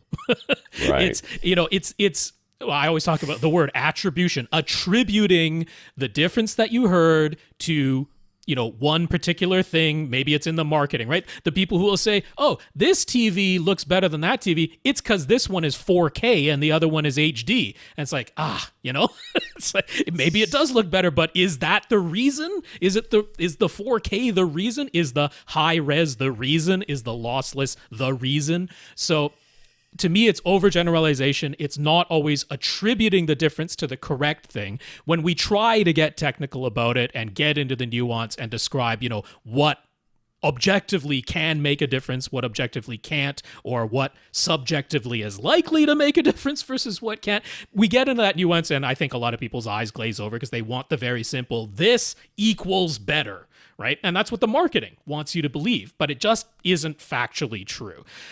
On the flip side, something like when we talk about going back to original DVDs, and when you had some DVDs, most came with Dolby Digital 5.1, but a handful came with DTS, right? And by and large, the ones that came in DTS, typically the bass was boosted, and very often the overall volume level across the entire thing was louder, and people just came to associate DTS on DVDs with either just louder or louder bass, or in some people's minds, just better. Now, was there a technical reason why DTS would be better than Dolby Digital? And I mean, you can get all into, data rates and all this type of stuff, but in the end, not really. There isn't really a reason why you couldn't make a Dolby Digital 5.1 soundtrack sound identical to a DTS soundtrack. When we got to Blu-rays and we had DTS HD master audio, which is lossless, versus Dolby True HD, which is also lossless, there was truly no technical reason whatsoever why DTS versus Dolby, when they're both lossless, there's no reason why one must intrinsically sound better or different from the other. They're entirely capable of sounding identical. But if you pick up 10 discs that are in DTS HD master audio and 10 discs that are in Dolby True HD, and 8 or 9 out of the 10 discs you preferred the DTS version. Right. Like, anecdotally, is it unreasonable for you to then go, you know what, given the choice, I'm going to go for the one that has DTS? If this is the example. Given the choice, am I going to go for the Amazon Music UHD version or the lossy Spotify version? Even if on a technical level, there isn't truly an objective reason why it must sound better, if just 8 or 9 times 10, 9 times out of 10 it does, I'm okay. Like, I don't want people to just go, well, that's the way it is. There's no way that Spotify could, on a technical level, ever sound as good. I'm like, nah, that's just factually not true. But Right. Anecdotally, in the real world, if 8 or 9 times out of 10, that's the way it is, I'm like, that's fine. That's okay. I'm all right with that, coming to that conclusion. I do think ultimately that's the bottom line. It is down to your enjoyment. You have only a certain amount of time. Let's just use the shorthand and go for the thing that you're enjoying more. I'm totally fine with that. Only place I want to make the clarification is on the factual side, but we've done that, so okay. All right. His setup is a Marantz NR1711 receiver with 5 Yamaha speakers and a REL sub. He won't be upgrading for several years. He tried the height speaker virtualization feature that gets Atmos to show up on the front panel even with this 5.1 speaker setup, and is supposed to simulate having front height speakers through the magic of phase. Listening to Atmos soundtracks this way and toggling it on and off, there's definitely a difference in the way it sounds, but since he doesn't have actual front height speakers to compare to, he can't tell how close it comes to whether it's actually a good thing or not. Excuse me, and whether it's a good thing or not. He didn't find it very pleasant when he was upmixing non-Atmos content. So what's our experience? We have Atmos speakers. I don't have that experience. Yeah, I haven't used it. I do have an X6700H, so I do have the option of trying the height speaker virtualization instead. Yeah, so Tom, you haven't tried it at all, so you're not. No, I haven't. Okay. But I mean, these. I find that with any of these simulated surround sound, no matter where they're trying to put the speakers, it's highly room dependent. It becomes extremely room dependent. For example, when I had the Dolby surround bar from Monoprice, whatever it was called, Dolby sound bar with Dolby Atmos up mixing, whatever. It just had regular speakers, no upward firing speakers that are bouncing off the ceiling or anything, but they tried to simulate, surround sound with it. In my room, with all the room treatments everywhere and everything else, I mean, the surround sound was quite good. Like I could hear it coming from behind me and a little bit on top of me. But the sound of the sound bar was very bad. Like it was not good to listen to. Like it sounded screechy, it sounded anemic, it had issues. But when I took that same sound bar to my parents' house, which has tile floors, no carpet, hard surfaces everywhere, it sounded much better. Like just the bar itself sounded better. But the surround was less effective. Now, I was also sitting almost completely on the back wall, but it wasn't bouncing stuff off the back wall anyways. The phase and the distance between me and the speaker and how much reflected sound there was, the surround sound became less effective, but the bar itself sounded better because it needed that reflective room to help reinforce some of these frequencies that it was having a hard time with. I was having to turn it physically too loud in order to actually hear it in my room, which was causing distortion, which in my parents' house wasn't the case, even though I was sitting further away. Right. So can these visualizations, these Dolby Atmos height, pseudo height channels work well in people's systems? Yes. I think. But it's going to be really dependent on their room and their setup and everything else. So if you heard it and thought, I don't really like it, great. I don't think that that's indicative of how you will actually experience a speaker being on your ceiling. I don't think it's the same thing. So in my case, trying out my X6700H in my theater, which is a very small room and pretty heavily treated. So those are caveats to keep in mind. I haven't tried it in an environment other than that. But I mean, I can basically rank it. For me, having speakers physically above me in some form, that is the best Atmos experience.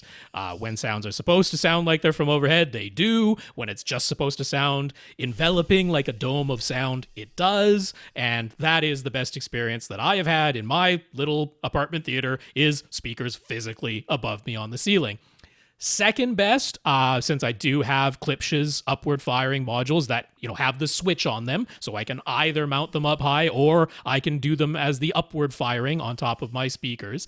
I would say that is second best in certain demos, like on Dolby Atmos's own demo disc. Like the helicopter flying around or the little leaf that's spinning around and going all around and above you and stuff like that. It's pretty effective. It does a pretty darn good job of tricking me into thinking, yeah, that sound is genuinely coming from above me. For the sounds that are just completely enveloping, it's not as good as having speakers directly above me. It does give sort of a more expansive sound, but it's just like more sound. It's not necessarily a clear sort of dome of sound. So it's a little bit hit and miss with things that are like bandwidth limited. Only certain frequencies are playing, and they happen to be the frequencies that are like right in that processing where the upward firing part of it works pretty well. It works pretty well, but it's not as good as speakers directly overhead. Last place is the height virtualization. I don't think it compares super favorably to either of the actual speakers producing sound, even the upward firing ones. In general, it just sounded like a DSP mode to me. It sounded like one of those DSP listening modes like you'd get on a Yamaha or something, where it just... there is a difference in sound. You wouldn't mistake one for the other in a blind comparison. It made it sound different, but it just sounded like either one of the speakers was put 180 degrees out of phase and you got that, weird sound that you get when something is out of phase, or it was just that type of effect. It was that DSP type of effect. It didn't convince me that something was directly overhead. It didn't give the nice dome atmosphere of sound that actual speakers do. So that's been my experience with it. I think you're spot on that you noticed a difference. I certainly noticed a difference, but I can't say it's what I want Atmos to be. Okay. Yeah.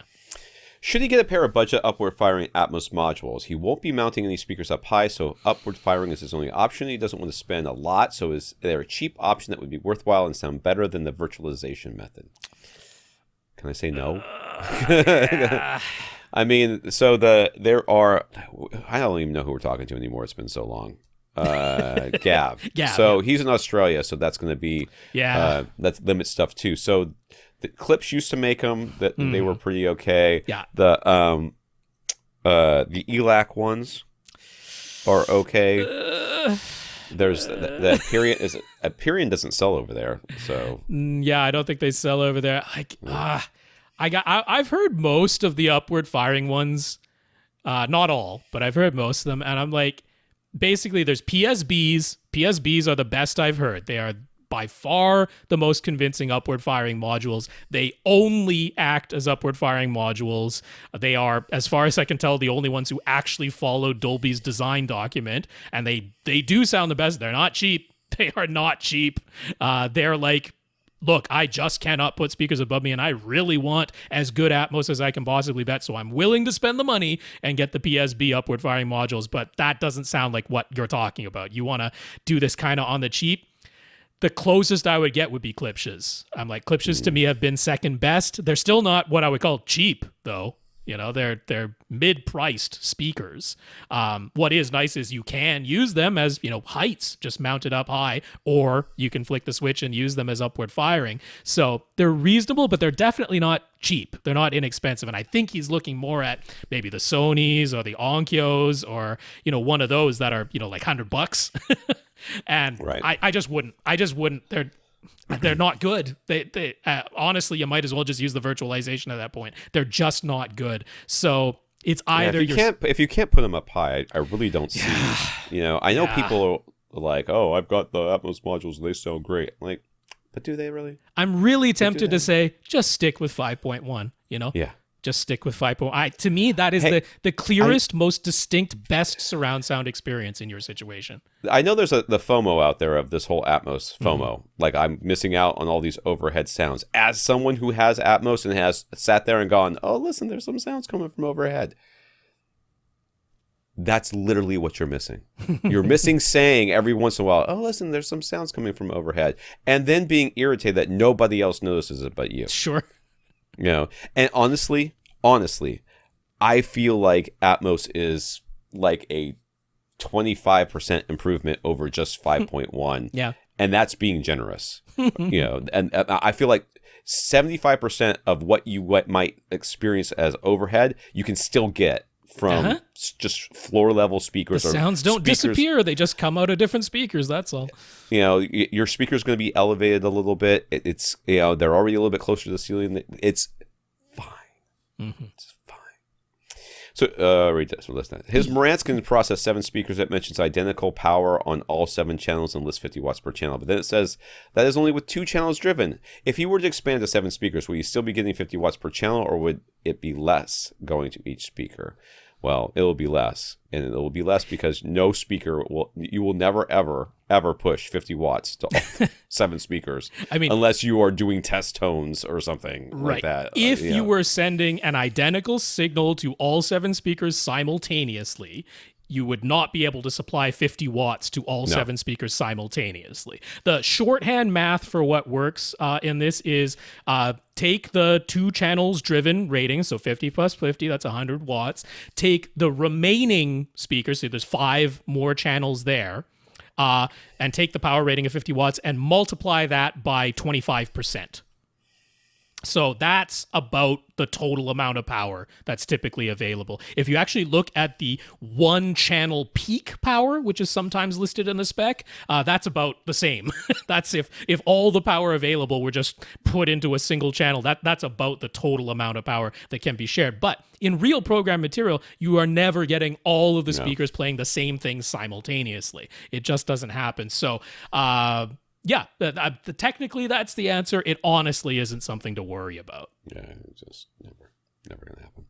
So lastly, his Marantz has pre-outs, but only for the front, left, and right and subwoofer. Can those pre-outs be assigned to any pair of speakers? Would be worth getting a 2-channel amp, particularly if he expands to Atmos.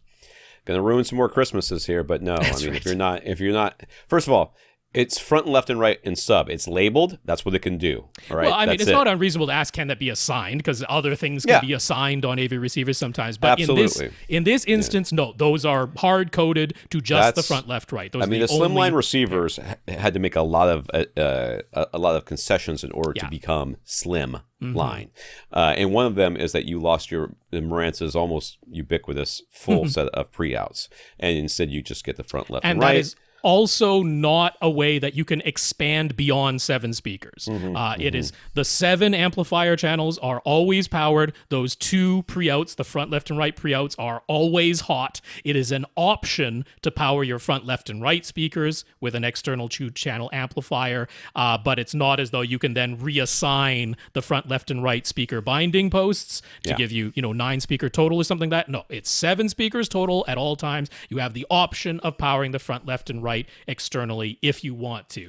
But we've said stick with 5.1. We don't think it's worth getting a pair of inexpensive upward firing speakers. If you did, you definitely don't need an external 2-channel power amplifier to add to any of that.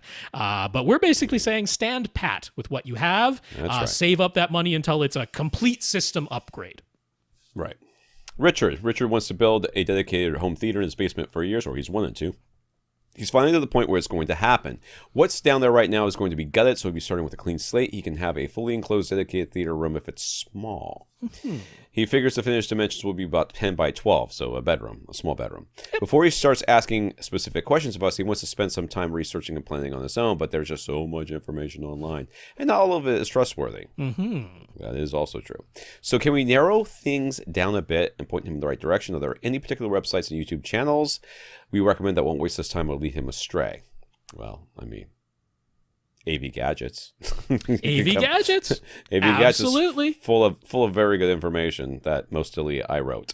So feel free to go over there and peruse those articles. People leave comments upon occasion, and I try to answer almost everybody. Unfortunately, most of the comments are, I press this button on my remote and it doesn't do what it's supposed to do. How do I fix it? I'm like, didn't tell me anything. So I don't know. Maybe press a different button. So, it would be more of an informational thing. Go over there and read. The problem with just blind searching for things online is that, like you've already run into, there's a lot of misinformation out there. And it's sometimes not so much misinformation, it's just old. It's been around for a long time. And a whole lot of, if you're going to forums, it'll end up being the same forum people across various forums because it's a pretty small community. And there's always like the 1 or 2 guys that they post like crazy. So it seems like how I'm reading this everywhere, but it's the same guys posting the same thing and it might be wrong. So I can see how it's a struggle, to know what to trust. To me, I mean, the thing to focus on with where you are right now is the room itself, right? I mean, the equipment you put in the room, this is going to be a small room, so your options of ultimately where your display and your speakers and your seating is going to go it's pretty limited, right? You're limited by 10 feet by 12 feet. The thing that you need to research is constructing the room itself. So I would point you to Soundproofing Company. You got to read through everything they've got over there, because that is fantastic information on constructing the room itself. And I think that's the main thing that you really need to read up on and be prepared about, is the construction of the room itself. When it comes to then the acoustics within that room, I would read everything that's over in the educational section of GIC Acoustics. I think if you stick to those two things, I'm not too worried. Like, you can come to us and ask questions about, okay, what should my screen size be? Where should my seat go? All that, because that's going to be relatively easy for us to go through in the limited space that you have. But constructing the room itself and the acoustics within the room, those are the things that could really benefit researching our own. So soundproofingcompany.com and geekacoustics.com. Those are the places I'd point you, along with AV gadgets. People mostly just want to search for gear. They're like, oh, I'm gonna have a room down here, blah blah blah.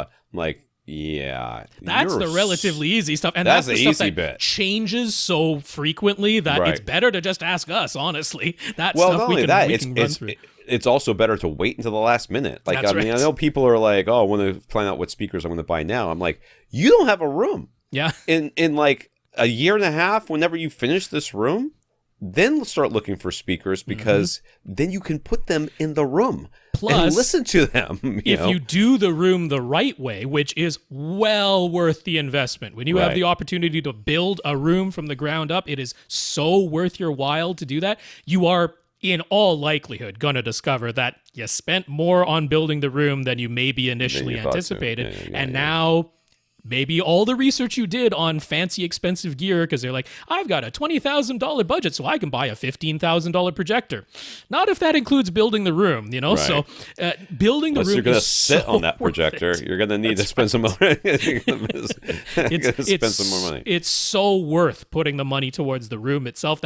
It's the biggest component of your system. It's going to be with you the longest. And if that means spending a little bit less on your display and your speakers and stuff afterwards, totally worth doing it that way. So focus entirely on the room, and those are the places I would point you to start. All right, Gurinder and Infinite Gary. Both Gurinder and Infinite Gary found our comments last week about absorption, diffusion, and combo panels interesting. Both these people, I believe, have combo panels. I think so. Might not have loved everything I said last week, would be my guess, without having read anything yet. My guess is they're not happy. So for Gurinder's theater, he's comparing what a few different sets of speakers that he owns sound like in his theater versus other rooms in his house. The sound is definitely clearest in his heavily treated room, but other rooms deliver more sparkle. And that is in quotes, sparkle.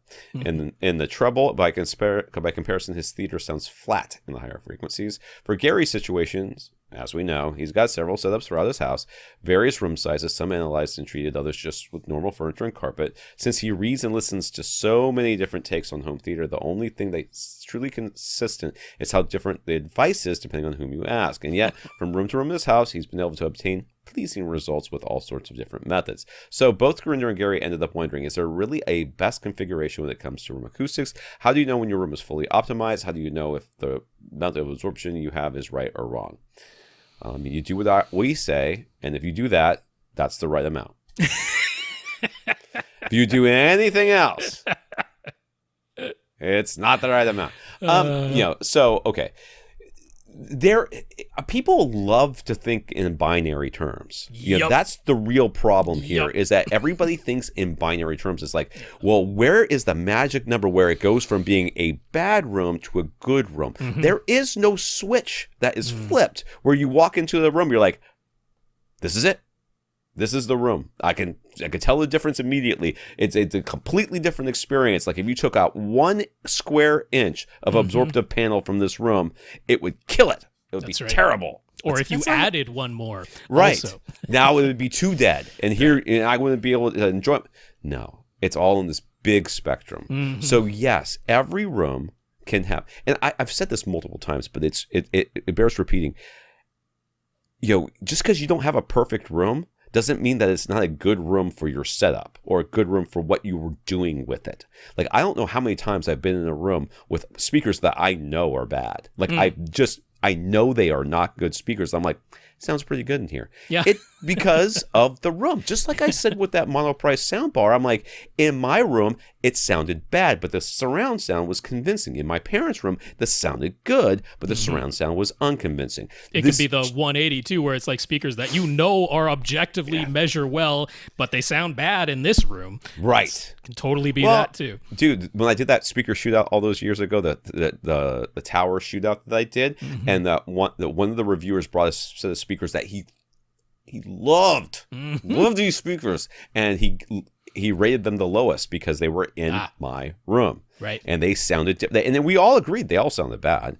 They sounded bad. They did. They sounded bass heavy and farty and gross, and he was just destroyed. So he took them home and listened to them again and says, now that I've got them home, I could totally tell that there was something going on. I'm like, I mean, yeah, I know.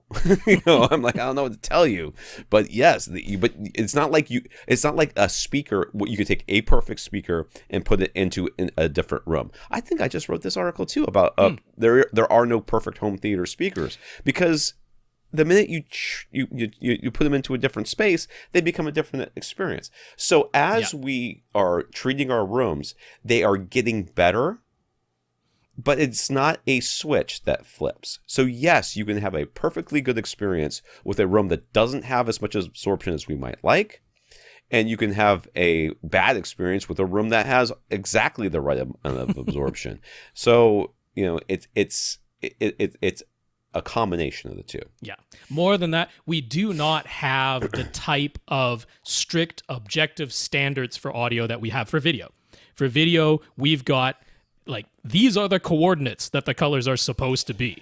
These are the number of nits that you are supposed to get when you input this signal. And that is some pretty hard, stuck, objectively well-defined numbers that you can measure.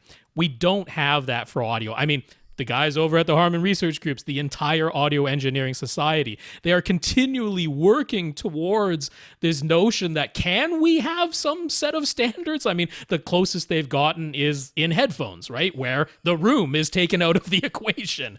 And they're like, we're getting pretty close to having a standardized target frequency curve for headphones that we think is going to deliver the most accurate results. Even there, though, it's still not a completely set, strict standard, and the people's opinions of whether or not they actually like it still vary. But when it comes to speakers in a room, we really don't have a strict standard to even aim for. So there's best practices. There's taking, there's some fairly well-defined standards for theaters, but then there was huge debate about whether they're really correct, and those standards have changed over the years, and then there's trying to adapt those standards for a commercial movie theater to a home setting, and that just really hasn't worked out very well because acoustics in a much larger space are not the same as acoustics in a smaller space. So it's a big challenge. Tom nailed it, that everybody online loves to think in terms of binary. If it's not perfect, then it's wrong, Right. And that if it's not a 10, it's a 0, and that's the way people tend to think and want to discuss things and argue about it. But it's just not the case. There's the only time spectrum I've ever been in a theater where I've okay, objectively, this is terrible, is when they had literally all 5 surround sound speakers in the front of the room.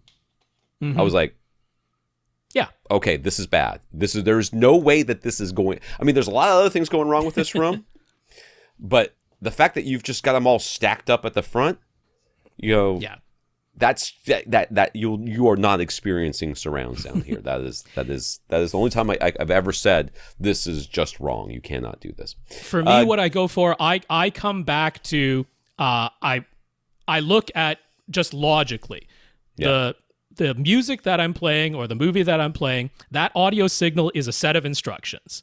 And so if I play a sweep and that sweep said, all of these frequencies are supposed to be the same volume, and I play that sweep out of whatever given speakers in whatever given room, if all of those sounds do not come to me and they're not all the same volume, to me, something is amiss. The signal said play all of these sounds in a continuous sweep, all at the same volume. If that's not what I heard, something is amiss. Same with an impulse test. If this impulse said this sound, this gunshot bang, this balloon pop is supposed to start and stop in this amount of time, and it either keeps ringing forever or it's actually much shorter than what the signal said it should be, something is amiss. But that's about all I end up coming back to. Sweeps and test tones. Which is why he's no fun at parties. That's right. Gary heard DJ mentioning that he enjoys it when his brain tricks him and he hears bass coming from the rear of his room or from overhead.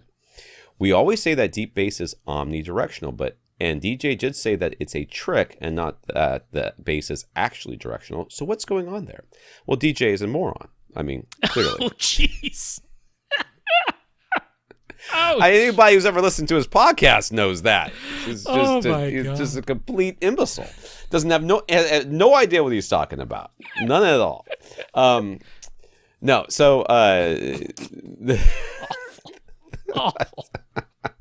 poor Rob's Canadian sensibilities. It's like he didn't even know. It's going to take him like an entire week to come back and apologize for me saying this, because it's going to take him that long to process somebody could have said such a thing, because he's Canadian. He's to his core. That's right.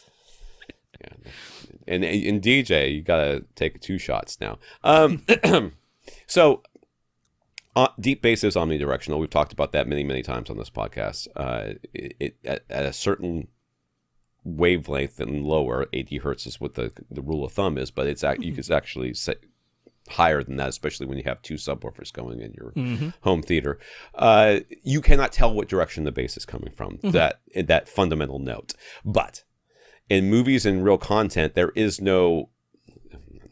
rarely just a fundamental note. There's rarely just the note. There is also the harmonics. And the harmonics is what gives you that directional information. So it's like we talked about, people talking on screen and your center channel is actually below your screen, but it still seems like the voice is coming out of their mouth.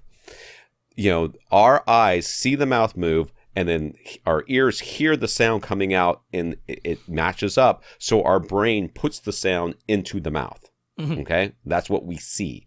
But when we're listening for audio cues that give us directional information. So if there is a harmonic that is high enough that we can get a directional cue from, and it lines up with the rest of the sound that's coming, that bass is the omnidirectional bass, our brain's like, it's coming from all the same spot. Just puts it all there for you. So that's what DJ is referring to. That's the trick that his brain is doing. And it's just all about us as animals, trying to keep ourselves safe from charging lions. We need to know where things are coming from in the 3-dimensional space above us, so we know which direction to run and whether or not to duck. So that is what's going on, and it's all about the harmonics. Yeah. And actually, the particular episode Gary mentioned, I don't think DJ did the full explanation there, but DJ has done a good job of explaining the full thing in previous episodes, and it is exactly that. And honestly, this is the reason the subsat system works. This is the reason why separating just the deep bass and having that played out of dedicated speakers that only play deep bass that we call subwoofers, it's why this works. It's why you don't need full range speakers at every single position around you. And there's that disconnect in people's minds where they go, if this bass sound was mixed into my back speaker, doesn't my back speaker need to play that bass sound? Otherwise, won't it sound as though it's coming from wherever my subwoofer is placed in the room? My subwoofer's at the front of the room, but the deep bass sound in the soundtrack is mixed into the back speaker. Won't that be a mismatch in directionality? This is the reason it works, is that the deep bass fundamental note, omnidirectional, we don't notice that that's coming from the front of the room because the harmonic is still coming out of the back speaker. And that cues our brain into believing, well, that's where the entirety of the sound, the fundamental and the harmonic, our brain puts that together and goes, if the harmonic is coming from behind me, well, then the bass fundamental must be coming from behind me too, because it's the harmonic of that frequency. So that is the audio illusion. That's the trick, and it works, and it's why subsat system works. Yes. How much time do we have left? Hopefully we can do 2 more. That'd be nice. Well, no, man. I think so. Kind of hungry. Martin moved and left behind his projector and screen at his old house. For the moment, he's back to his Panasonic Plasma. He looked up his recommended picture settings and noticed something a little bit confusing. He is using the THX Cinema picture mode, which is supposed to be the most accurate of all the presets. By default, it has its black level set to light, and the other option, of course, is dark. But the recommendations he's found online say to keep it set to light. Aren't plasmas supposed to be renowned for their black levels? Why would you want to keep the black level setting to light?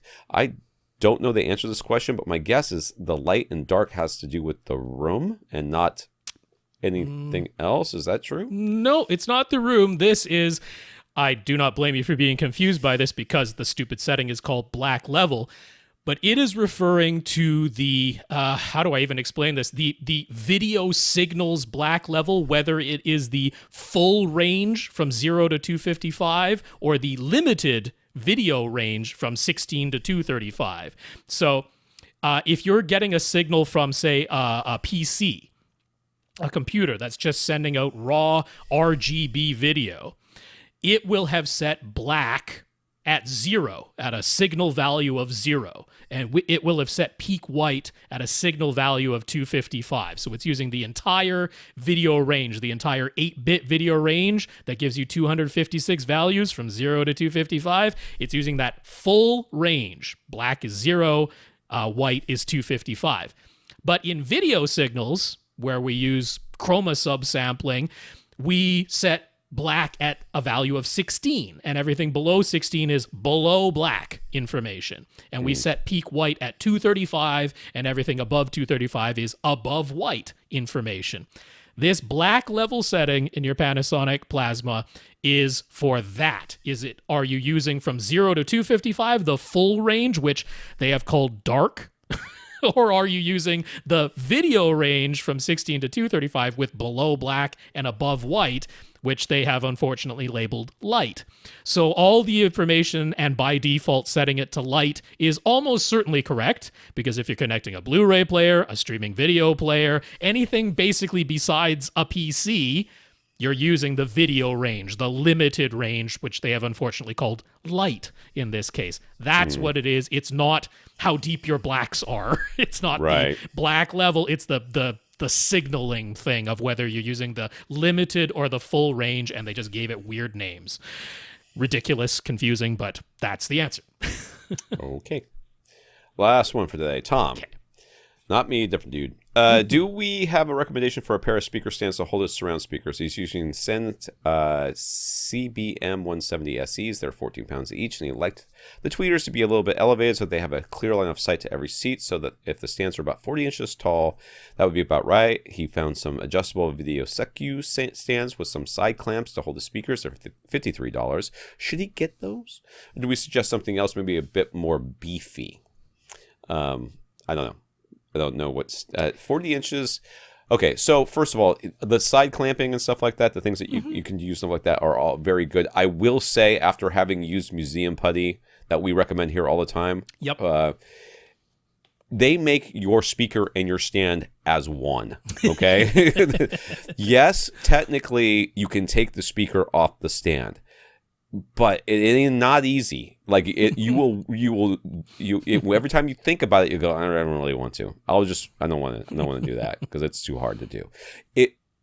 So if you find a stand that's tall enough that you can put something in the base that makes it heavy, if that's what you're worried about, you don't really need to have a clamping mechanism in your stand. I agree, it makes me feel better about it, but after having used the museum putty, it's insanely grippy considering what I thought it was going to be.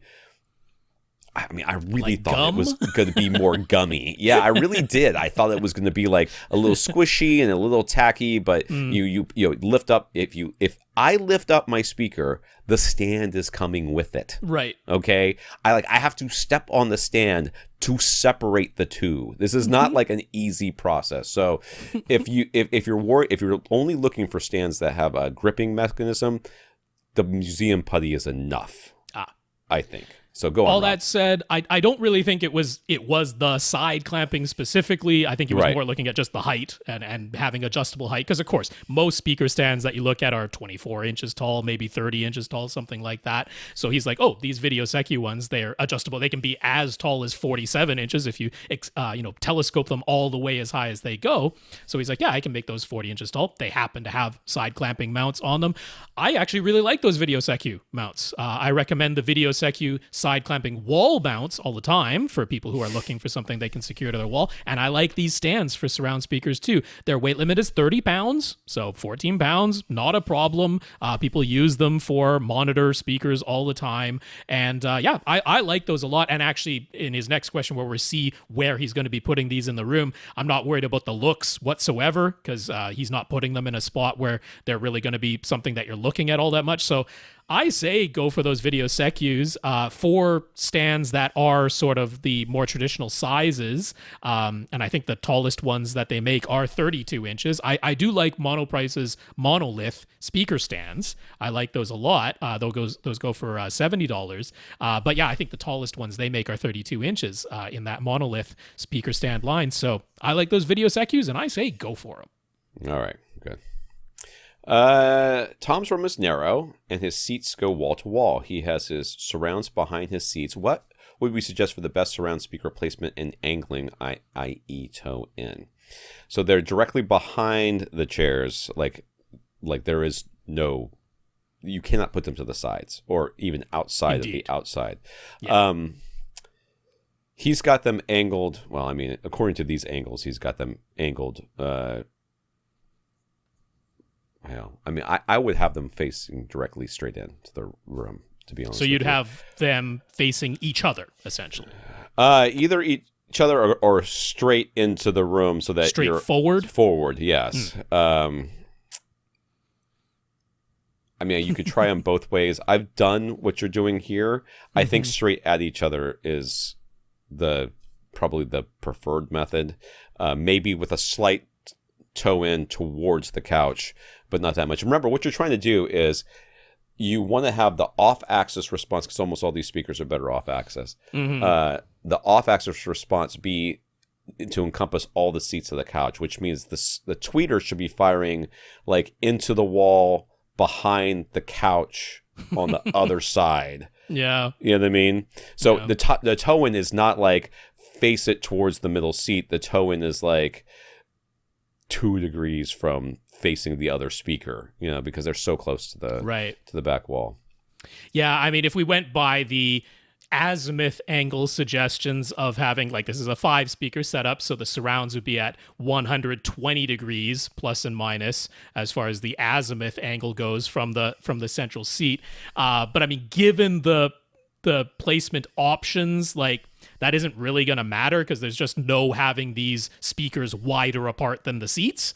Yeah. The most the speakers can be apart is the same width apart as the seats, because the seats are going wall to wall, and so will the speakers. So, I mean, I don't know if he's asking, like, would it be bad to put them in the rear corners or somewhere on the back wall, versus as close to the side walls as he can. Like, my line of thinking is I'd have them as close to the side walls as I can. I wouldn't care too much about the 120 degree azimuth angle, because they're probably going to end up pretty close to that, to the central seat anyway. And I would probably just have them firing straight across the room at each other. So that, I'm not getting direct on-axis sound in any seat. It's going to be off-axis sound reflecting off of some walls before I hear it, no matter what seat I'm in, so that I get a bit more of that sort of diffuse, it's coming from generally over that direction, but I can't exactly pinpoint it type of effect. So that's probably the way I would handle it in this setup. Okay, so who we got left? We have Michael, Patrick, and Jaremy. Those are on our list for First Up next week. So I hope you guys enjoyed our Thanksgiving episode. If you want to get your question answered on this podcast, all you have to do is ask. You ask by emailing us at question@avrant.com. We want to thank our listeners of the week. We want to thank Jaremy for going to avrant.com and clicking on the Buy Us a Cup of Coffee link and leaving us a PayPal donation, as well as 135 patrons over at patreon.com. Yes, indeed, Jaremy. Thank you very much for the PayPal donation, and patreon.com/AVRant podcast if you would like to sign up to make an automatic monthly donation. And a big thank you to our 135 patrons over there. I also want to thank our listeners who sent notes of gratitude from Richard, Monty, Jaremy, Michael, Gurinder, and at Snoop Augie Dog on Twitter. Yes, indeed. Richard, Monty, Jaremy, Michael, Gurinder, and at Snoop Augie Dog. Thank you all very much for the notes of gratitude, for the notes of encouragement. We do really appreciate those. And a big thank you to everybody who continues to listen and send in your questions. For AVRant, I'm Tom Andrew. Whoa, did we lose Tom right at the end here? Oh, there it is. Well, I've lost Tom here, so I don't know if he said anything, but should I bother trying to get him back? Sure, why not? I'll vamp for a little bit here and call Tom back and see if we can get him back in here. It's not even connecting. Well, you know what? I don't know what he said at the end. I guess we'll edit out his audio. I'll just say, on behalf of Tom Andrew, this has been AVRant. My name is Rob H. Now stay in and listen to something.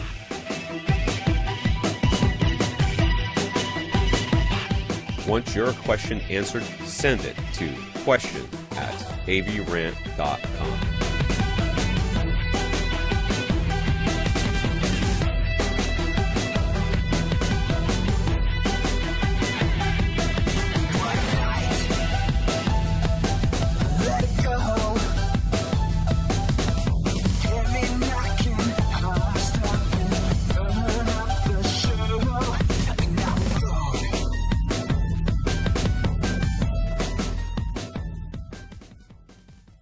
This is AVRant.